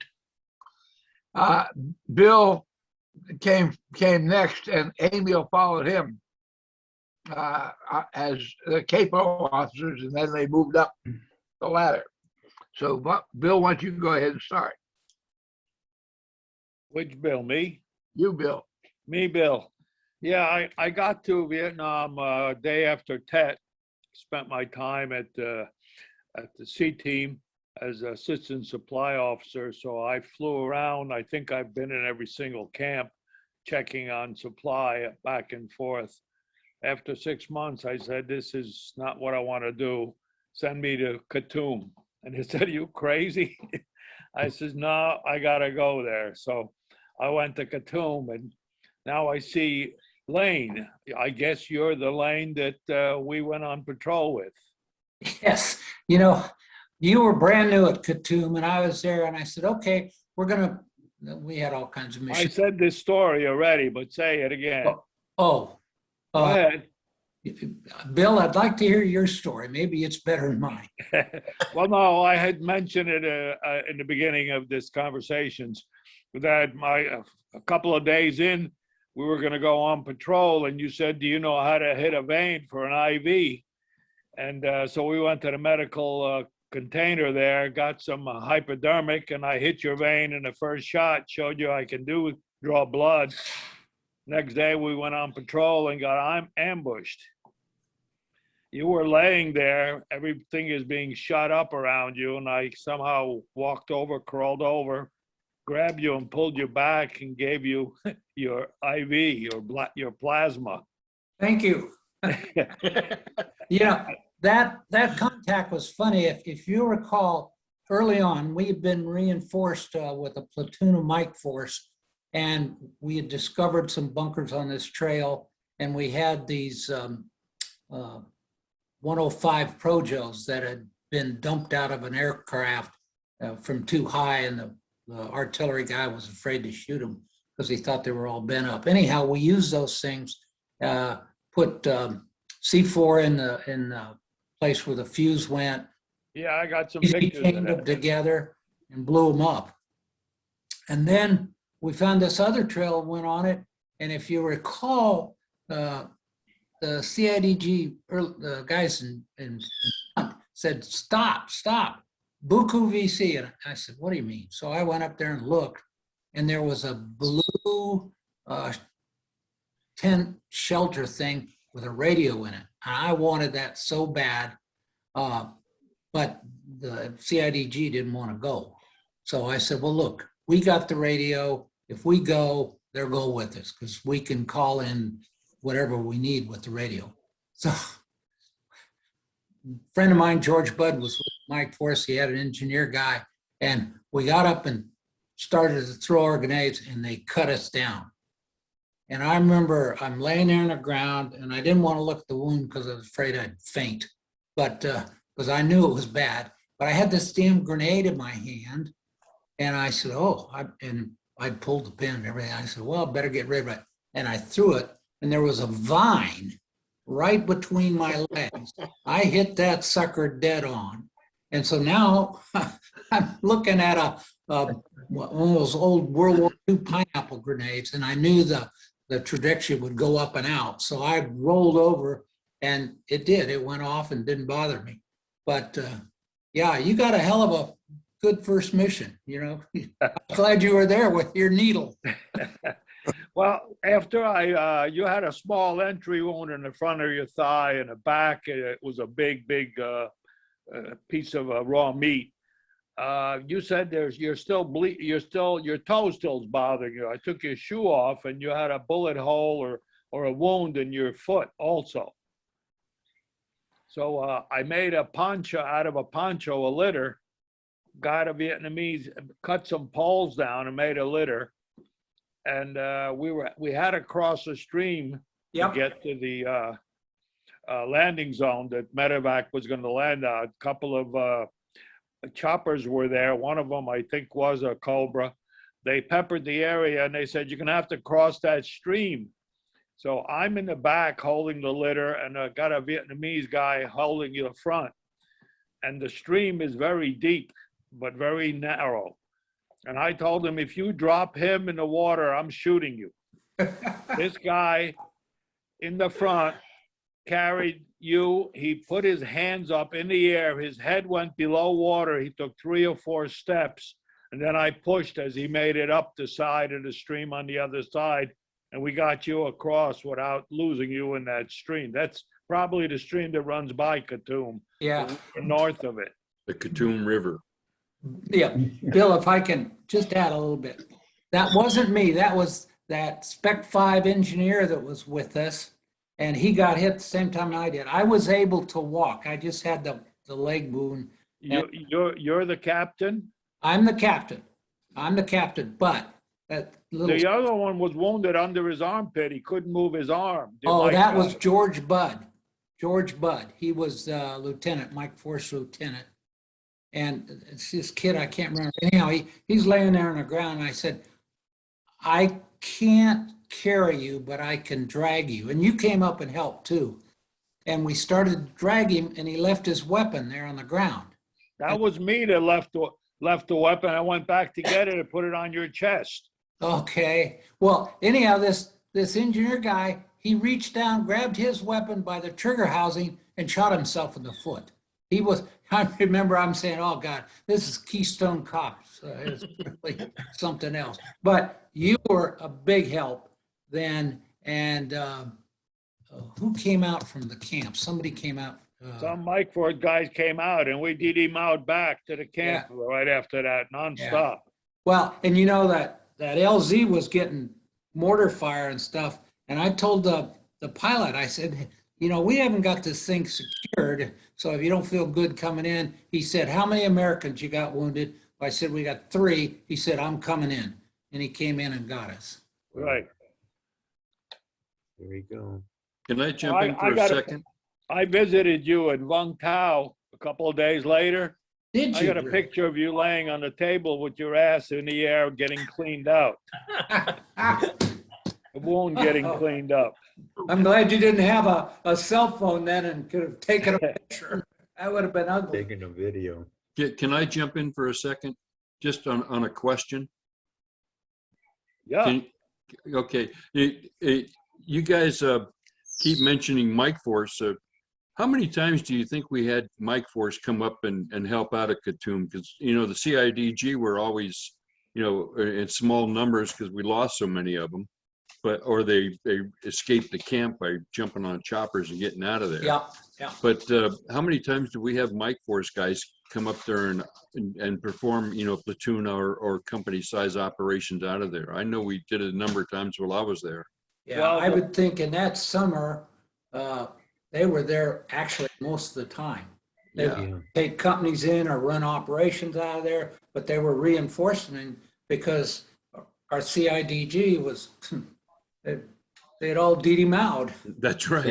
Same at Preklok, the Mike Force, they deployed in Preklok when I was there 2 or 3 times. You know, they were always there when you needed them. Oh, yeah. That's Hey, right. Corey, you had mentioned the mortars that hit Khartoum and Preklok and so forth. We had surmised that just across the Cambodian border, which was like 6 kilometers away. The Maybe, Cosvin headquarters. yeah. And Cosvin had to be in that area, but there was a camp there, dress billets. Right, with a flagpole. Yeah, I figured that was an artillery school because early in the week, you'd get mortared and the mortars would be everywhere. And then by about midweek, late in the week, they had a pretty good shot group. That was probably graduation and they moved on. The next week, some other jabronis were shooting mortars at us. Golly gee, I always thought that little Nguyen, carried 2 rounds all the way from Hanoi, dropped them in the mortar tube and they told him go back and get 2 more. Exactly. Yes, sir. Mike, did you ever have to report any trucks coming through the area? Oh We got man, them one time when I was there and we blew them up. at night, Yes. You Yeah, see when- them, yes. we'd get up on that water tower with the starlight scope and we'd see them coming down from the northeast there, down Right. near Lac Ninh area, down Yep. between us and Tonlé. Yeah. Yeah. And we'd call the 175s on them and the lights would go out. They'd be quiet for about 20 minutes after the rounds hit and then the lights would come back on and start moving again. Yeah, we saw them almost every night, big truckloads of people. Mike, the coming in. bad thing is we couldn't get air to come and look because if air would have come That's right. with a little bird dog, he could have called in some really good That's stuff right. and they could have wiped them out. When I was there, they did call in something. We got a aircraft, I don't know what it was called, but it had a giant flashlight. And we put it on the trucks and half of the lights were blacked out. So you couldn't really see it. But we had a unit on the ground that had heard them. So this guy, the flashlight shows up, we see that. And I don't know whether he also was spooky or not, but then Spooky came in and lit up the area. Great. And Rich. When Long Ray was hit, when was that hit more or less? What year? What time? 68. Late January. of 68. 68. Because That- we got yeah. warning that they were using artillery, tanks and whatever. So they Yeah. sent us mines anti-tank mines, which we put in at Khartoum around the fence line. Yeah. And when I was leaving to go home in February '69, a week or two before, I got called back to Khartoum because the captain there wanted me to sign a piece of paper that I'm signing over the minefield to him. Oh, God. The paperwork counted more importantly. Yeah, And as we were that's about flying right. into Khartoum, circling around Neubadin to get high up in the air, we started getting shot at. And there was a padre on board, and he started cursing up a storm. And the two pilots that we had were brand new in country, no tan, brand new green fatigues, brand new boots. And we're going, uh-oh, we're in trouble. But they had learned it the right way. They dove straight down to treetop level, and we got to Khartoum picking up leaves with the skids. Yeah. Yeah. Emil, Yes. Posey. Hello, it's been interesting listening to you guys. Most of you are before me. I only know one person other than Steve, but that's Jerry Parker, so a shout out to Jerry. Hey, man. I'll say one thing about Jerry. I'll tell you a story on you right off the bat. Jerry was a real capitalist, an entrepreneur. He would have, I don't know if it was your mother or your grandmother, someone back home would make VC rucksacks and sandals and stuff and send to him so he could sell those and use them as trading material. And, I traded them to the Air Force. Actually, I made some of those flags and traded them to the Air Force for whatever I could get from the pilot's training or ammo and stuff. But Emil, you've got that was just a sideline for our medic, you know, so. It was you've got a better story about your PSYOPs bundling over some village where you took a bunch of cardboard leaflets and you dropped them, and tell us what happened on that one. You remember? Well, that actually wasn't me. It was I was in the helicopter. It was the idea of some other someone else on the chopper. I'll come back to that because I was the capo. And then okay, well I'll go ahead and finish now. What it amounted to is that they tried. We just were throwing it out. There wasn't a whole lot to do as a capo at Khartoum when I was there because there were no friendlies in the AO. Yeah, everybody was bad. Yeah.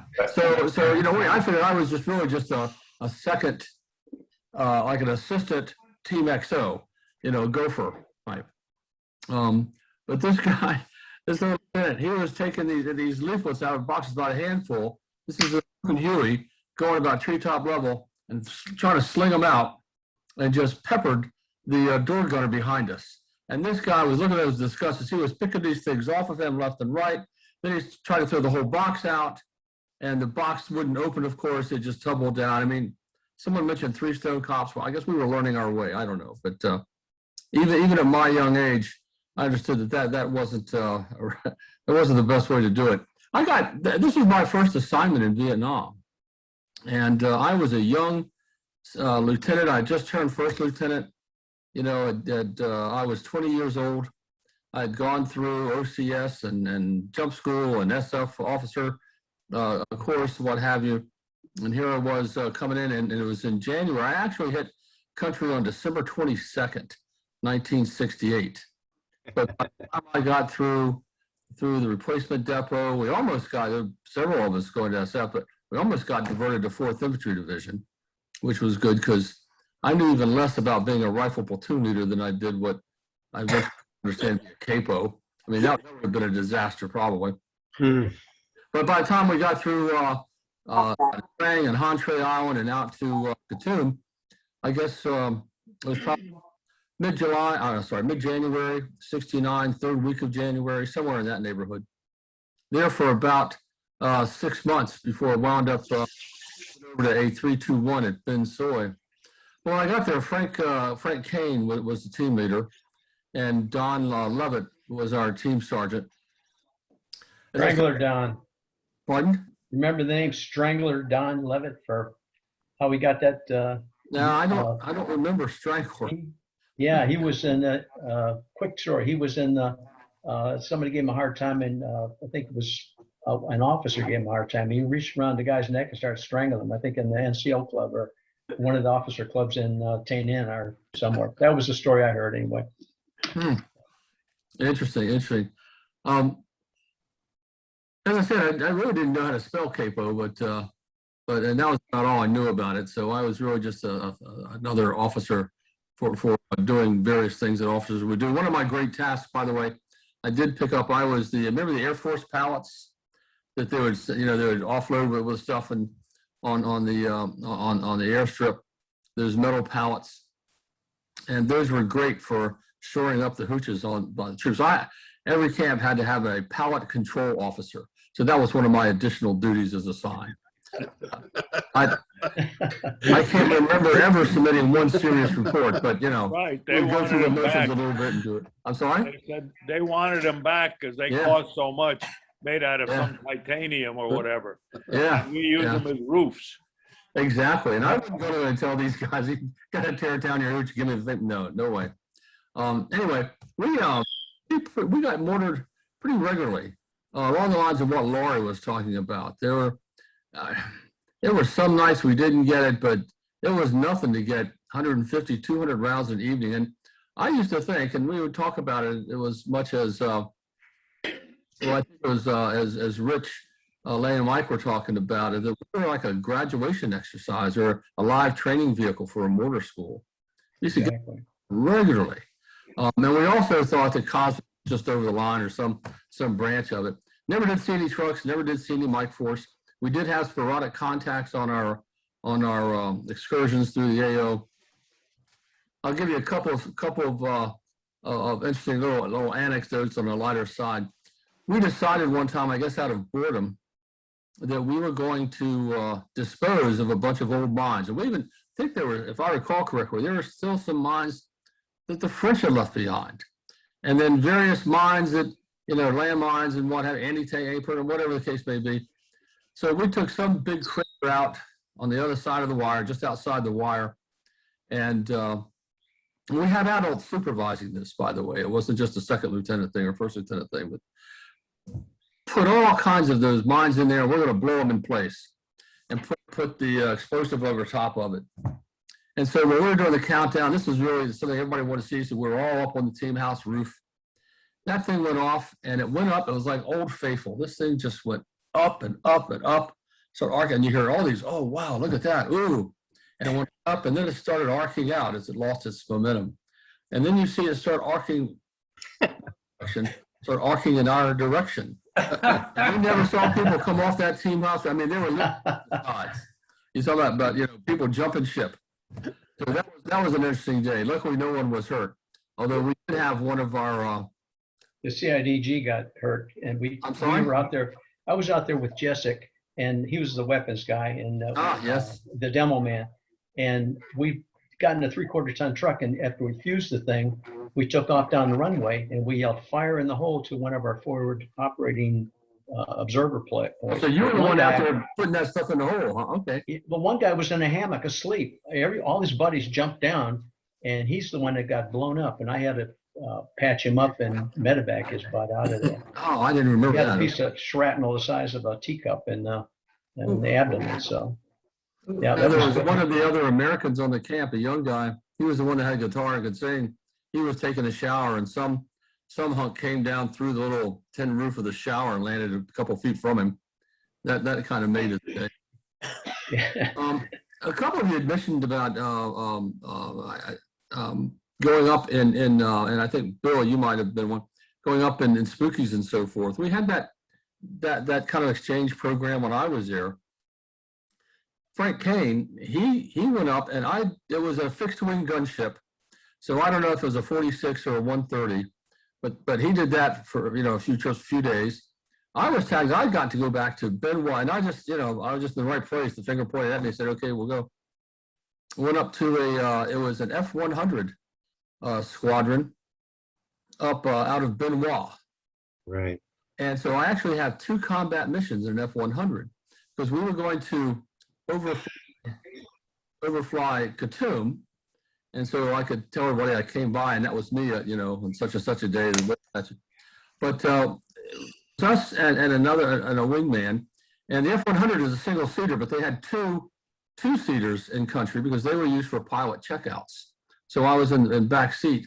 Well, they would, when they went out, they were always fully armed, and we were out on the ramp, ready to get onto the active and take off, and got word said, we're going to divert. You need to move over. We've got a fire mission. And the major, and I'm trying to think of what his name was. It's Air Force Major, and I forget. He had like 3,000 hours in the F-100 alone. Very experienced guy. He said, hey, we're armed, ready, we'll take it. So off we went up into I-Corps area in support of the Americal, supporting, ground. That was really an interesting time to see it from the air, providing that kind of air support when you're used to trying to call in from the ground. Way back at some air base in 2 Corps, refueled and rearmed because they never took off without being fully armed. And doggone, we didn't get fragged to the mission on the way back to Benoit. So that was kind of a trip. And one little, this thing on the lighter side, I used to carry a little 16mm pocket Minolta camera. Some of you may remember that.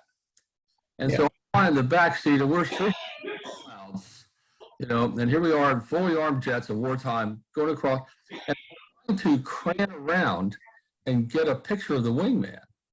And I can't quite make it. And I don't know how the pilot saw this. He says, can you get it? And I said, no. He's just at says, well, give him hand and arm signals. So here we are going umpteen 100 miles an hour up, in almost the stratosphere or whatever above Vietnam on the way to support someone. And I'm up there saying, okay, move forward, come in, click, click, give him a thumb, drop that. And I thought this is better than Disneyland could possibly. So you guys, you sound like some really interesting times. I had an interesting time too, but I was young enough that to me it was just all new, And like I say, I was there until towards the end of June and into July. Went down to A-321 at Bensoy. They were doing away with the SF team there at the time. There was like about half a team when I got there. Wound up with me and a sergeant as a liaison team. And after I hit that year mark, I volunteered, went to for an extension and went into the CNC program. And that was kind of a whole different story there. That was quite interesting too. So anyway, there's my time. Parker, I'll let you. You've got one other story too. I think you were trading baseball pitches with a grenade with a guy in a bunker. Remember that one? No, that might have been an interesting day. I don't recall that too much. Okay, it was a story when you came back from a patrol one time, and you threw the grenade in, he threw it back out, and you threw it back in, and you timed it such. Yeah. Yeah. Okay. I think. Yeah, that might have been when that one operation. Yeah, when we ran into that base camp. Yep. Yeah, that was it. I thought you were talking about. We had another lieutenant who showed up. I think he was my replacement as the capo. And, we used to pay the CIDG. That was one of the jobs that we would have to do. And so we had a little field table and CIDG lined up. Well, you'd have to be armed, right? Well, this was had a grenade next to him. And I thought, well, okay, I guess if someone tries to take the money and run, but somehow it just doesn't seem to have the aura, of what you should be doing. But there you are. So anyway, that's it, guys. Like I say, you had some really interesting stuff you're talking about.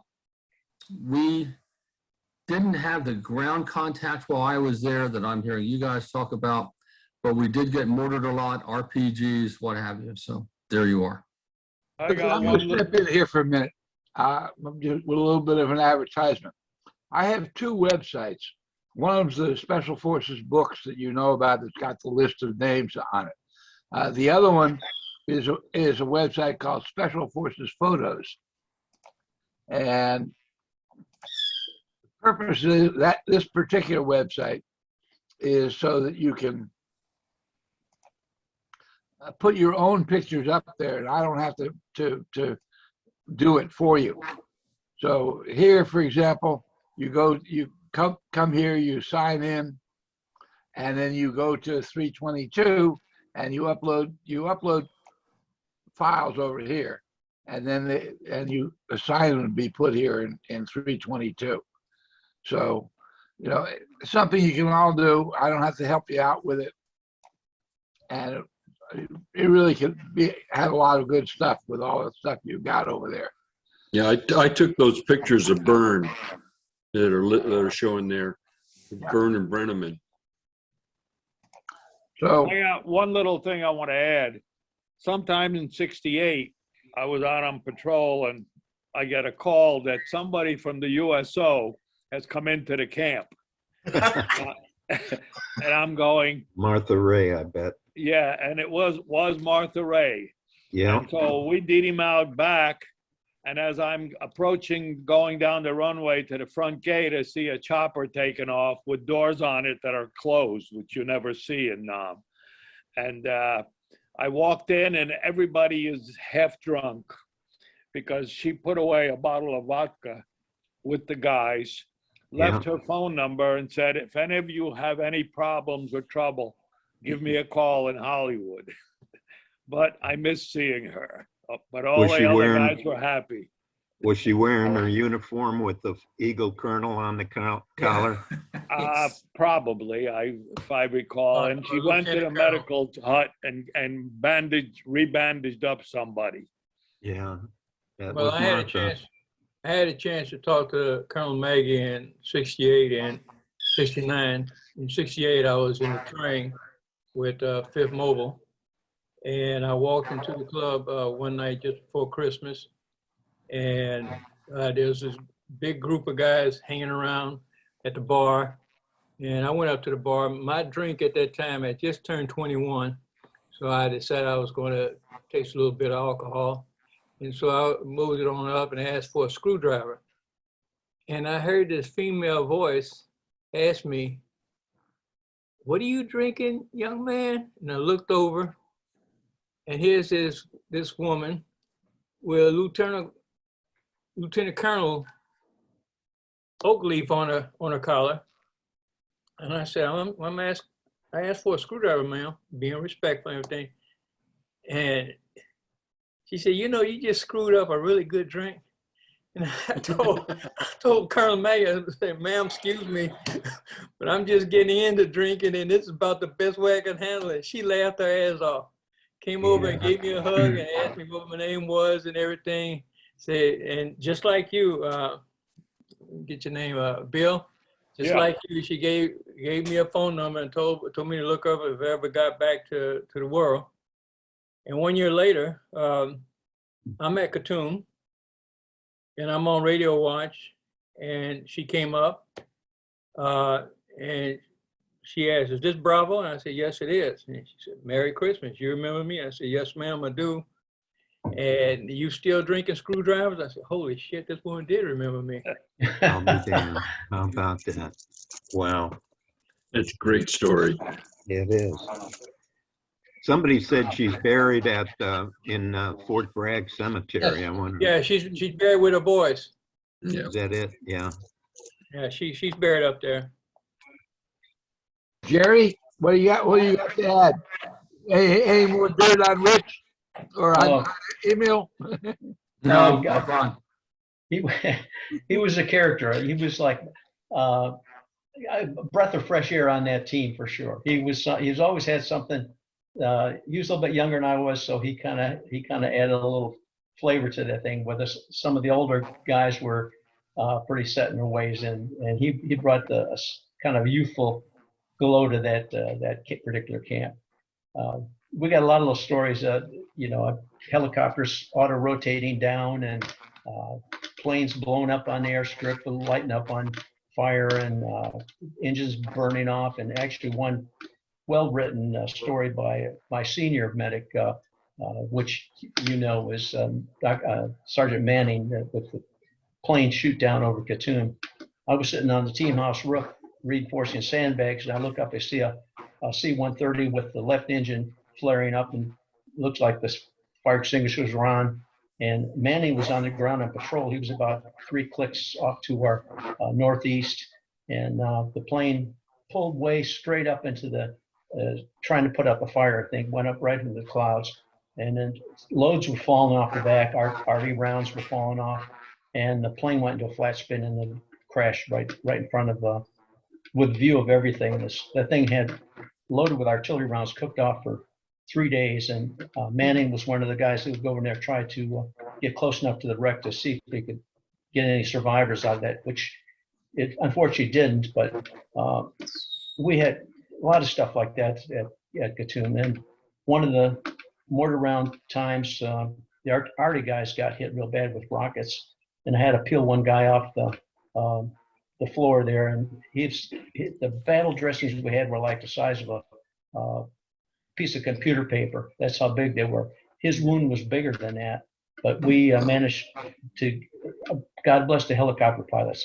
We threw him on Sergeant Parnell and I got him on a stretcher and carried him over to the landing zone, and some hotshot pilot came in there, got his ass out of there, and later the next day somebody came up to me from the Arctic boys and said, "Hey, he survived, he made it." And Wow. his buddy didn't, but this guy did. And every February 23rd, I think of that guy, because I just hope he did well in life. And I just want to say that for the record. Wow. That's my story. You mentioned I Red. would add that on C-130 that was shot down, we think it took fire over Pricklock. At least it was down in that direction, down to Right. the southeast. And remember, it was streaming, fuel, smoke, whatever coming out of one of the engines. And it was a particularly bad feeling when it did go to that flat spin, because by that point, there were several of us who were up on the team house roof, watching this. And you're watching this aircraft come down. You could hear, it sounded like the pilot was gunning the engines, trying to. Yes, absolutely. And the problem was, all you could do was sit there and watch this thing plummet, knowing that there are people in there that are still conscious, still awake, so to speak, and knowing they're going to die. And there's nothing you can do about it. All you can do is you are peanut gallery, nothing more. Yeah. Coming down, and there's nothing you can do. That was not a good feeling. Yeah, Manning wrote that up really, really well. And to this day, I think I saw somebody fall out of the ass end of the aircraft, trying to lighten the load of that thing. That's the door of the tail was down on the back end of that thing. Something was coming out the back. I don't know if it was a body or if it was a bunch of rounds. It's hard to say, but that's something that will stick with me forever. It was so traumatic that I ran from the top of the dispensary to the bottom to get a fire extinguisher, because that's just the only thing I could think of to do. I remember that. Yes, now that you mentioned And it was too late. And like you say, it was a helpless feeling. But Manning was out there doing his thing, and I forget who was with him on that day too. But that was one of the ones. Yeah, there was a lot of that kind of. Khartoum had a lot of stuff like that. Yeah. We had a C-123 who was Leipzig cargo for us, somehow got into the ditch and crashed right in front of the main gate. And right away, all the pilots and the crew got out and ran away, figuring we're going to get mortared. About a half an hour later, I went out to take a look, see what's out there. I went inside, and all the top secret manuals that they have there are just strewn all over the cockpit. So because it says top secret on it, I don't know what it is. I picked all the stuff into some bag that was there and took it inside. Within about 4 days, a Air Force crew had come in, replaced one of the bent props, and flew the plane out of there. Yeah. Oh. But Kevin, before you disappear on us again, let me get you into here, because you're the guy who was there when the camp closed down, and you spent some time with Mac V for about a month afterward. Yes, I got there in May of 1970, and it was right at the time the Cambodian invasion was going on, and they were spearheading right past our camp up into Cambodia. And at that time, the fighting was very heavy, just north of us. They turned the Khartoum into a stabilization station where the pilots were coming back. There'd be about 2 every hour with casualties that needed to be stabilized. A lot of times it was gunshot wounds to the chest and they were bleeding. or they'd just gone into shock, and they knew they wouldn't make it to Cu Chi. And Cu Chi was almost an hour, the medevac hospital. So I was a medic, and they were bringing in between 30 to 50 patients a day. We'd get them stabilized, and then they would fly them out to Cu Chi or someplace else. So that's where it started, and then things calmed down after the Cambodian invasion was over. But I was there until, in October, we had a ceremony. We turned the camp over to the Vietnamese. It became the 84th Border Ranger group. And so we turned it over to them. So we thought we were all gonna leave. And then we find out that a commo and a medic had to stay there for 30 days to get we had a MACD major and a captain, and they were supposed to get several E7s eventually. But we had to stay there for 30 days to familiarize them with things that were going on. And we would have a mortar attack that were usually early evening.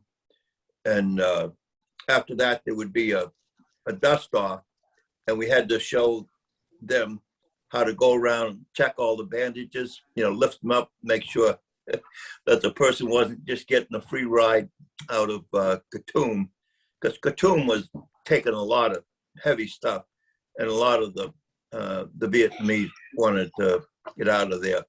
But we had the Kaiser, who was the commo guy, he had to show them how to use the radios and just familiarize them with how we did things in camp. So it was a good month. It was interesting. One night we were watching a John Wayne movie outside with the Vietnamese, and a couple of Vietnamese come running over and they saying, Boxy, fire, we got fire. So we followed them over, and I don't know if you guys remember what the Kolak Bowl was. Yeah, The Kolak Bowl Done Benoit? was their NCO club, Right. where one of the hooches, that's all they did was they came in the center of it, they had a walk that they had going all the time, and they would, do their stir fry. Well, of course, over a period of months, frying all this stuff, the walls and ceiling got coated with the grease. So sure enough, that night, someone kicked over the walk, and the grease spilled, and it caught on fire, and the walls went up, and they caught on fire. So the Vietnamese get out, and then they realized the next bunker over was one of our ammo storage bunkers.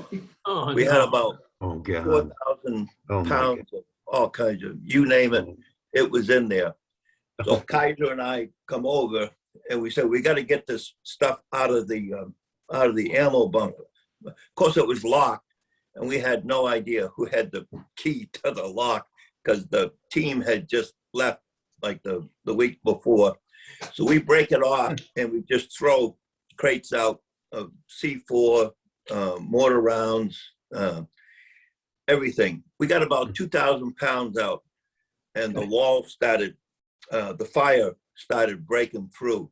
So we told everybody, just get out. There was about 2,000 pounds left.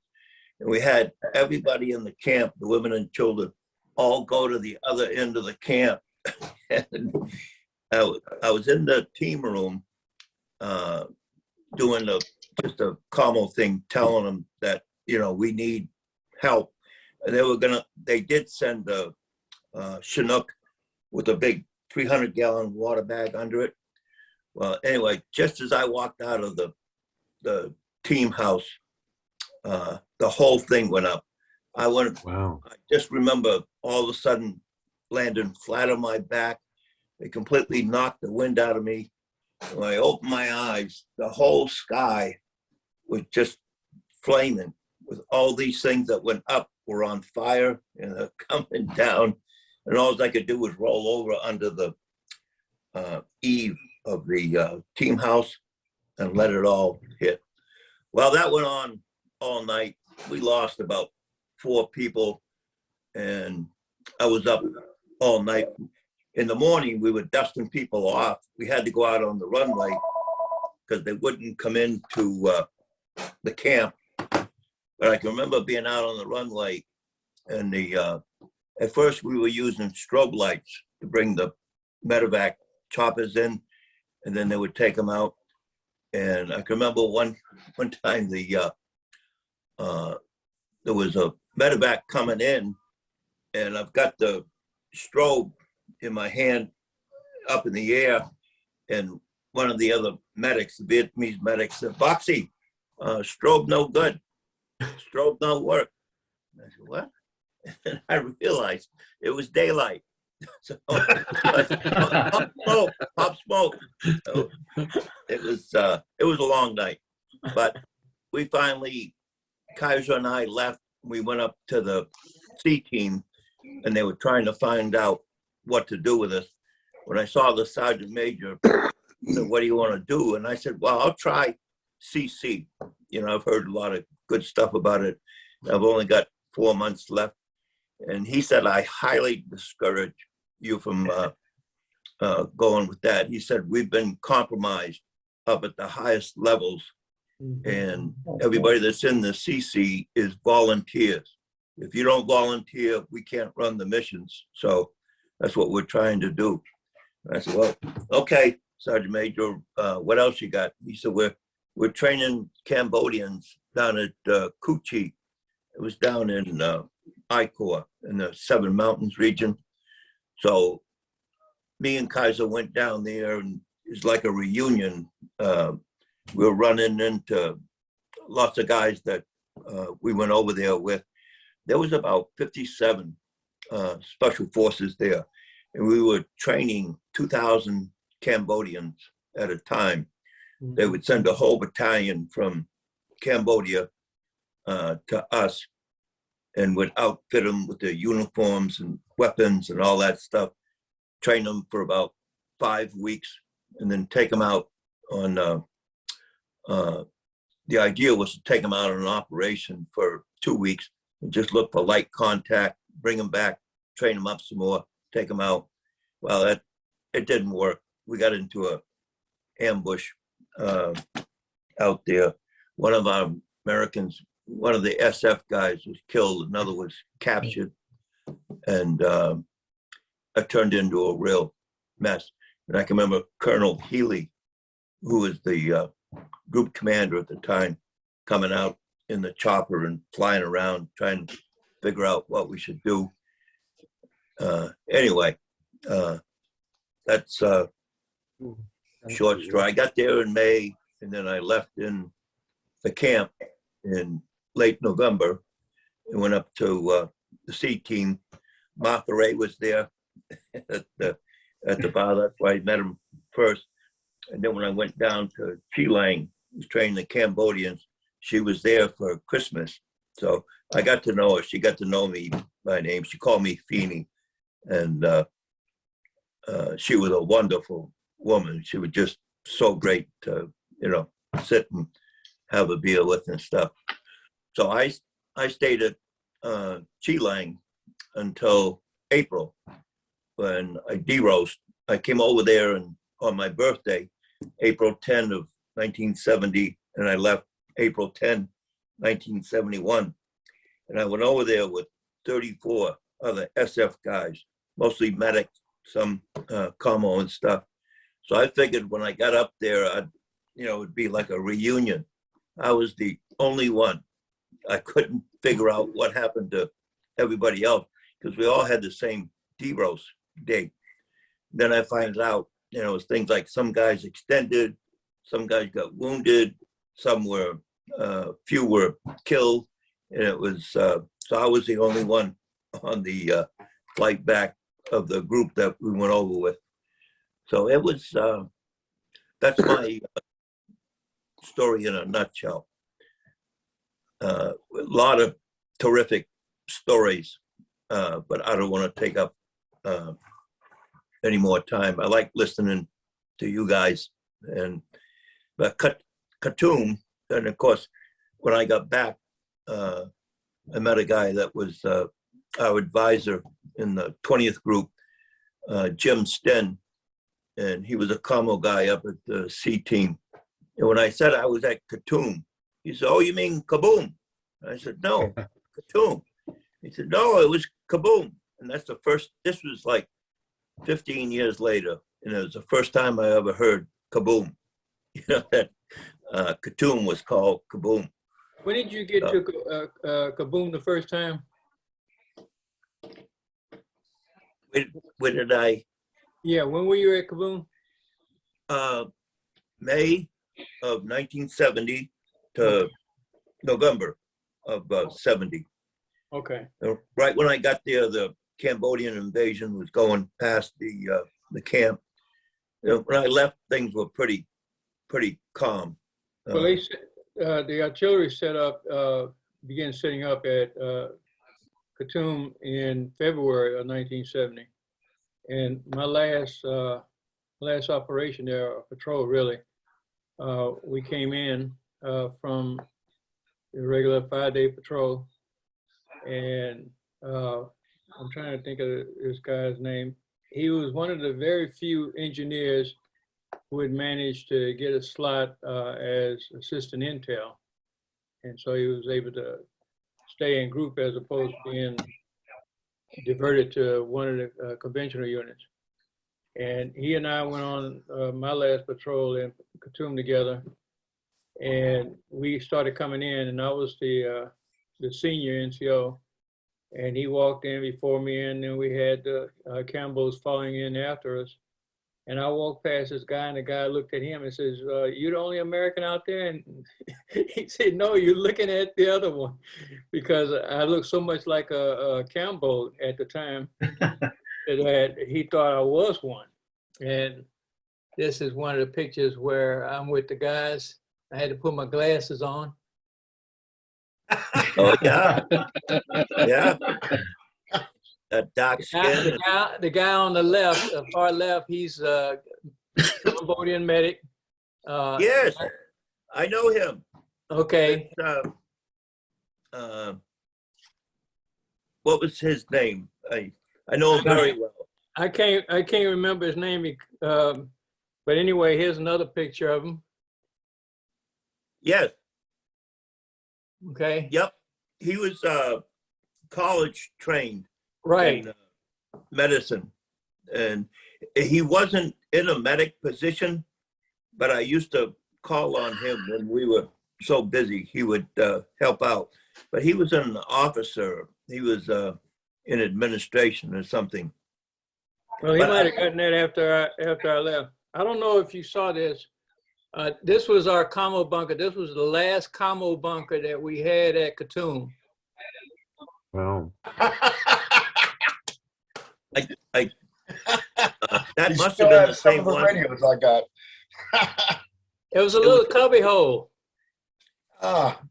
Yeah, it wasn't very big. So that must have been it. There's 3 Connex containers. Yeah. Well, yes, actually, yeah. It was in one of the 3 Connex containers. There were 2 that went straight in, and then this one was over on the right side after you'd gone in. Yep. Okay. And they put sandbags. It was the only air conditioner in the camp that pumped all the time besides the one in the dispensary. Yeah. Yeah, we put that air conditioning in and it didn't work when we were there. Well, fellas, I'm going to have to leave you all. It has just been a fabulous discussion. Wish you all the greatest luck. And Bill, good to see you again. And thank you for that needle. We'll see you. Well, you were a little high. You had 2 morphine syrettes in you. Felt great. To just add something to that commo bunker, I was going out on a operation. It was myself and the lieutenant, and I walked out of the team room, and before you go, you check your weapon, make sure it fires. So I just walked out of the team room. I looked up to make sure there was no aircraft, and I go, bang, bang, bang, and I put it on auto, and I go, brat, and so everything's good. So I'm good. And right at that time, Kirby comes tearing out of the commo shed, screaming. He said, and because he was on the horn talking to somebody, and it went right when my rounds were going off. He knew what happened. I shot his antenna. Oh, The God. antenna was about 20 feet up, and it was, it went across about 40 feet. So he was super pissed. If he was on here, he would remember it, and he'd be cussing me out. And Well, I told him I'll go up and replace it, no problem. Well, I'm going out on operation, and the team sergeant, Maxie, he says, just go. Just go. He told Kirby, you got to fix it because we can't hold up the operation. When I came back a week later, it was fixed, and I never brought it up again. That was a real sore point for him. But yeah, our whole team room and the commo was air conditioned. Somebody stole a big 5K air conditioner out of the NCO club up at Benoit or someplace, and they got it on a Chinook and then out to camp, and that was great. I mean, it was Americans that were across the runway. We were selling them beer for, let's see, it was $6 a case. We paid $3 for it. We'd sell it to them for $6. But the Americans would come in, they'd open the door to come into the team room, and they'd get hit with that cold air. It was like 110 degrees outside, and they would just be stunned. They'd be standing there with the door open. We had to tell them, shut the goddamn door, get in, shut the door. You're letting out all the nice cold heat. But we got, if you remember I guess it was what they call it, a pallet, but there was 92 cases, and we'd get like a pallet of Coke and a pallet of Schlitz, and the Chinook would, sling it and bring it out to us. And if it was just us, 92 cases would have probably lasted, I don't know, 6 months. week. But we were, we were selling it to the Americans so fast. In 3 months. I don't know if Perkins, the medic, was still there. Yes. Perkins would get a resupply out in the woods halfway through whatever patrol that he was on. He'd call in and get him a resupply. He would go through easy a 6-pack of beer in the morning and then another 6-pack in the afternoon. Yeah. Remember him. He wasn't the medic, but I met him up at the B team, and he was the outgoing medic, and I was the incoming. But I remember Perkins. Yeah. It was Gustav was the other medic when I got there. Well, Bob Chaplin was the medic when I first got there. And thanks to him, I was able to be a midwife twice. Because he knew you helped him out? He knew I wanted to be a medic. Yeah. And so, Stephen, this chain right here, this chain is 52 years old. Wow. And I had a Buddha on it, but I lost the Buddha back in Gabriel area when I was jogging one day. But this is Cambodian gold here. Wow. I wear it all the time. Hey, I'd like to tell you mine and Smitty's midwife story.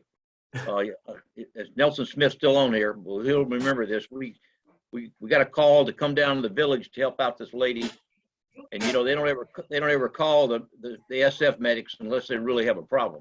And they want to have somebody else to blame in case something goes wrong. So we go in there, we both go in there, and she is inside this hooch, and there's about 5 or 6 charcoal burners burning inside that hooch. Midwives all the way around her. First thing we do is try to get everybody out of there. And what had happened was she had one baby, and there was another baby inside of her, and she had stopped labor. So it was just a matter of time before the baby was going to die. We didn't know if the baby was alive or not, but it was going to die, and then she was going to die. Right away, Smitty knew what to do. He gave her a shot, and the medics will probably remember this, a shot of ergotrate, and it started the contractions back, and she had that second baby, and we were heroes. And if it had died, we would have been probably chased out of there with, with some weapons. You remember that, Smitty? Yeah, I remember. Yeah. I got to say one other thing, and I got to sign off. I guess Niederinghouse, Larry's already gone, but someone was praising Bo Greitz. I'm on here. Oh, so there's Larry. Earlier, someone was praising Bo Greitz's what a great tactician and a great leader he was. We served under him. We trained with him for about 6 months at Fort Bragg before we got to Vietnam, and I just like to echo that same thing. He was there was absolutely nothing that he didn't know about tactics, navigation. He drove a 650 Triumph. And I think one of the coolest guys in the movies back in those days was Steve McQueen, and he reminded everybody, Bo Greitz reminded everybody of Steve McQueen. In my opinion, he was the guy that if he came in the team room one morning and said, we're going to parachute into North Vietnam tomorrow morning, we would have said, what time is the parachute's going to be issued? Because he was that kind of leader, and we all had a lot of respect for him.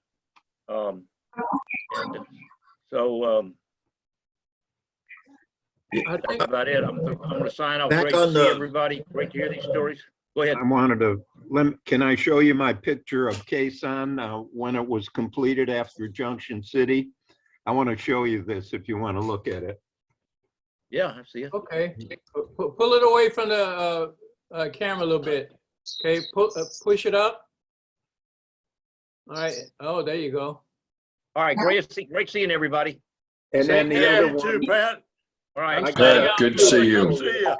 Nice seeing you, everybody. Okay. As they say in Indochan, au revoir. Au revoir, everybody. Here's my best Mike. How about a Mike Force picture?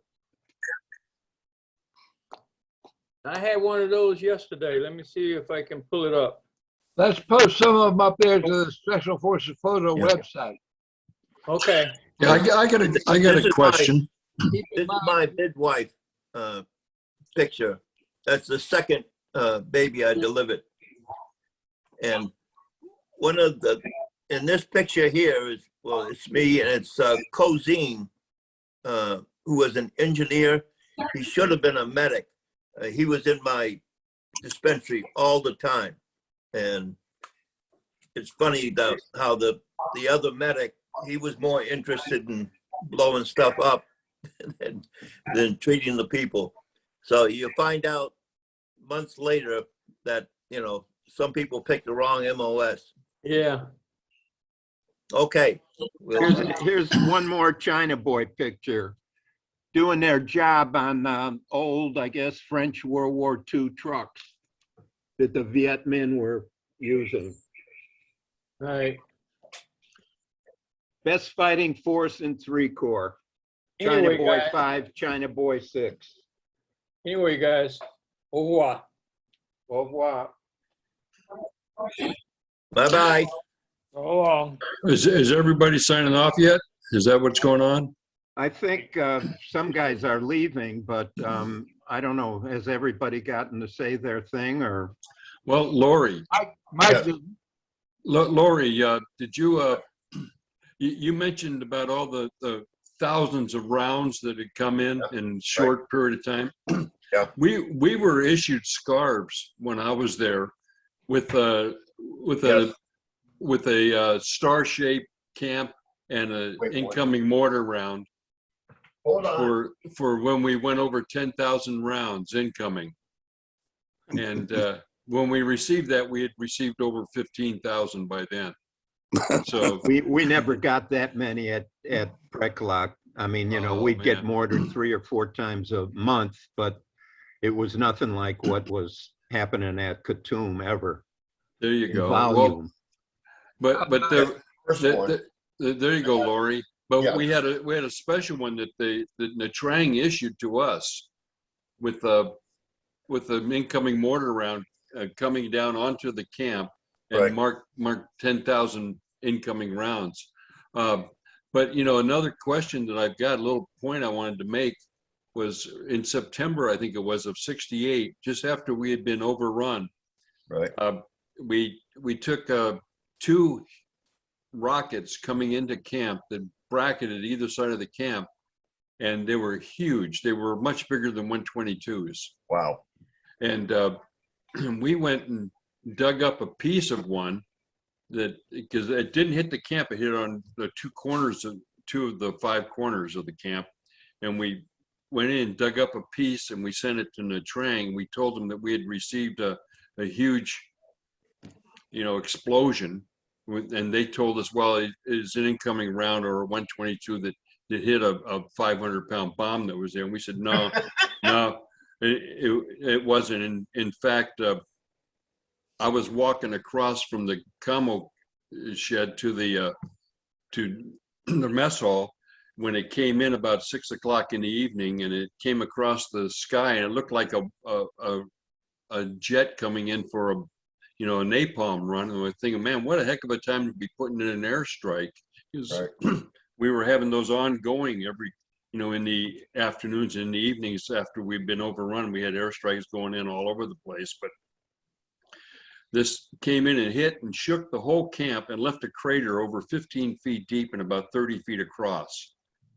When next morning, after we had reported this to Nha Trang, and they told us that it was probably hit a 500-pound bomb, they came back and said, be advised that 2 special forces camps have received incoming rockets that were larger than most, and I forget what the sizes were, something like 140 pounds of TNT in each one of them, but they were huge. Does anybody else remember that at all? Of course, that was after you, Lori, so it was. Yep. When we got attacked at night, I had to go out, take a leak, and I put my back up against the kitchen sandbags, and I'm watching, and I hear a noise, a 122 rocket coming in, and it hit the top of our water tower. Oh, yeah. And it blew up. And I'm thinking to myself, boy, that's a pretty sight, until I realized that shrapnel's flying with it. I dropped my thing. Luckily, there's no zipper there. And I got away. But that was the biggest we had coming in, 122 rockets. You mentioned, taking a leak outside there. Remember the piss tube? Yes. Yep. With all the holes in it?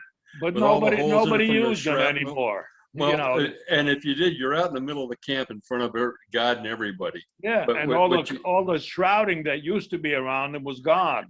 Well, and So you had just a tube. and you had to straddle it because the piss tube was so full of holes that you get all over your feet. Lori, Yes. Lori Whitmark, Whitmark.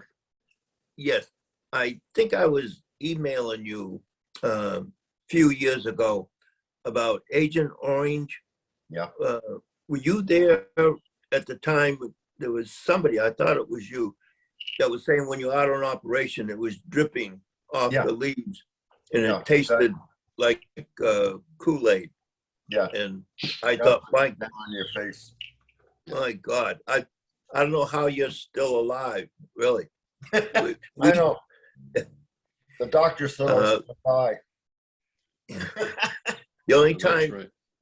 we had to use it when the elephant grass got up about 8 feet, and we couldn't see, them coming through. So they sent a 55-gallon drum of Agent Orange, and I had no idea what Agent Orange was. So the team sergeant decided, well, the medic will handle this stuff. It's a, dangerous chemical. So, so they brought the chopper up. It was the big 325 gallon thing that was in the chopper, and it had the big arms on it for spray. Well, we filled that up, and on the Agent Orange, the 55 gallon drum, it said 1 quart per 500 gallons. Well, this is 300. So I put a whole quart in just for good measure, but 1 quart per 500 gallons. I said, man, this is some heavy duty shit. Well, we went around, we sprayed the whole camp. 1 week later, everything was dead. I mean, dead, Wow. dead. And then we found out that we had to burn it. Otherwise, the North Vietnamese would come and burn it at a time when the smoke was going to be blowing towards us. And they would use it for cover to do a ground attack. So we decided we had to burn it. So we burned it when the wind was going the other way. And while it was burning, it started setting off landmines because of the heat was so intense. A lot of the booby traps and landmines that we had out there, they were going off. And there was a Chinook that was coming in to land to drop something off. One of those explosions went off, and he took off, and no aircraft would come close to Khartoum. It was like 2 weeks after that. He put the word out that, because the shrapnel would go up and hit the blades. But we got everything burned, and then the team sergeant told the engineers they had to go replant some of the mines. So they started looking for the blueprints of where the mines were put. there was no blueprints. luck. I don't know. There might have been at one time, but they had to go out and probe. And oh boy, they weren't too happy about that, because they were going to be leaving in about 4 months, and they didn't want to have to go risk putting mines in or stepping on one that was covered up. So, but that Agent Orange, that was some potent stuff. So that's amazing that you were walking out in the midst of it.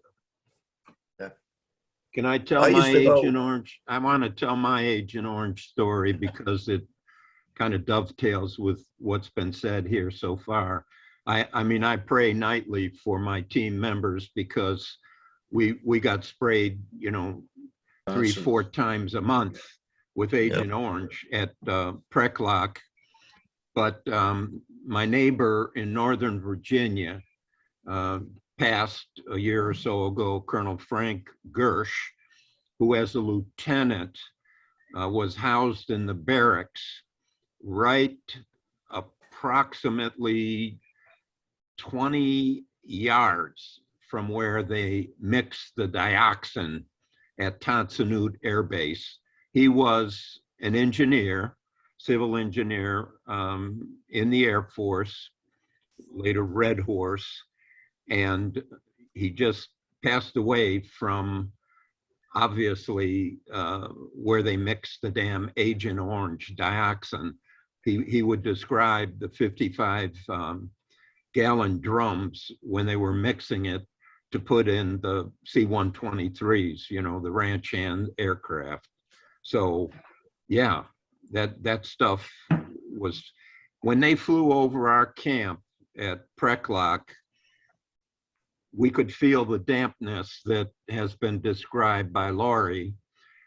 I mean, you could lick your lips and you were literally tasting that stuff, and I mean, the jungle, I mean, the scientists would fly in once a month to Preklok. We'd take them out on patrol so they could go check the vegetation, the trees, the foliage, and how effective that stuff really was. And of course, it was not, as we know, fit for anything near human consumption. So I can't believe that I am still alive and kicking at 83 after what I read about in the Army library about the effects of what they put down on us in the jungles. Not to That's, disparage. that's my Agent Orange story. Yeah, and I think about all the Vietnamese that, most of us, we were there a year, maybe 2 years. Sure. But the Vietnamese, they have to stay there all their life. So I just can't imagine how many of them are feeling the results of it. You talked about ranch hand earlier. And if you go to viet-myths.net and look at session 9, the fellow who was in charge of the ranch hand program in Vietnam has a bit of a talk, which is a different perspective on it, because these guys were virtually taking baths on the shit all the time. Yeah. And they were heavily tested as a group. And how did it come out?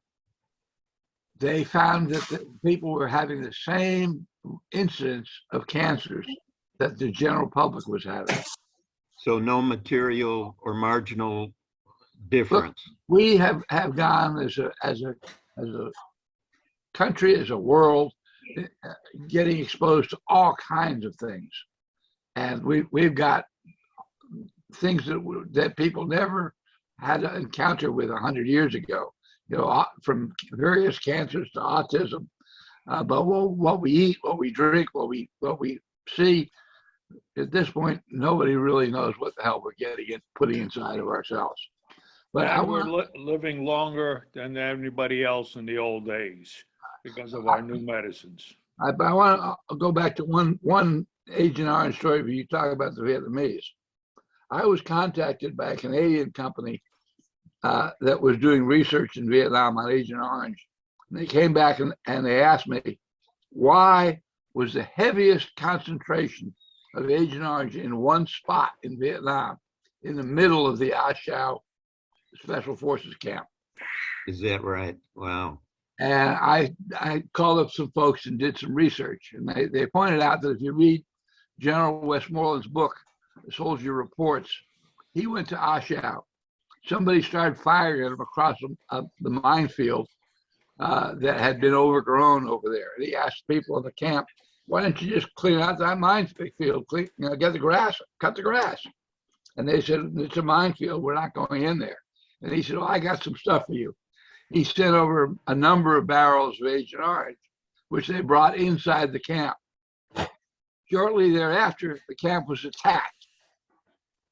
Overrun. And what they remember is those Agent Orange barrels were just full of holes. So that spot is the highest concentration of dioxin in Vietnam. I believe it. And, are you going to blame Westmoreland for that, or are you going to blame the NVA that were shooting holes in the barrels? We weren't dropping Agent Orange in North Vietnam, and the people who were claiming that they had it in North Vietnam were having birth defects in North Vietnam. Either they were traveling in the South, doing things that we didn't really want them to do, or they're just looking for a handout from the United States. So anyway, that's another story. Look, before you all disappear, most of the people who are on today have got the reprints of the Green Beret magazines. I don't know how many of you have them or don't remember them, but these were the monthly magazines we had. There were 52 magazines. It's kind of a yearbook of our history in Vietnam. And that's available on the website there, the Special Forces Books website. There are 52 magazines in a 5-volume set, one for each year. And they're pretty good. If you weren't there at exactly that time, you can't tell there won't be a story in the next year's magazine about the camp from the people who are just after you or just before you. I got them, and I love just Everybody just now taking and then turns. reading it. Everybody taking turns.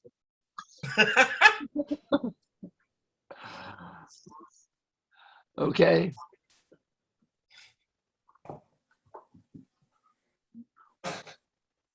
So okay, well, I'll sign off. Did somebody ask a question? I have my headphones off, so I didn't hear it. I didn't He's your hear it wife either. saying, is everybody taking turns? Oh, that was my wife. Yeah. Yeah. Look, I thought this was a very good session here. I'm surprised we only had about a dozen people.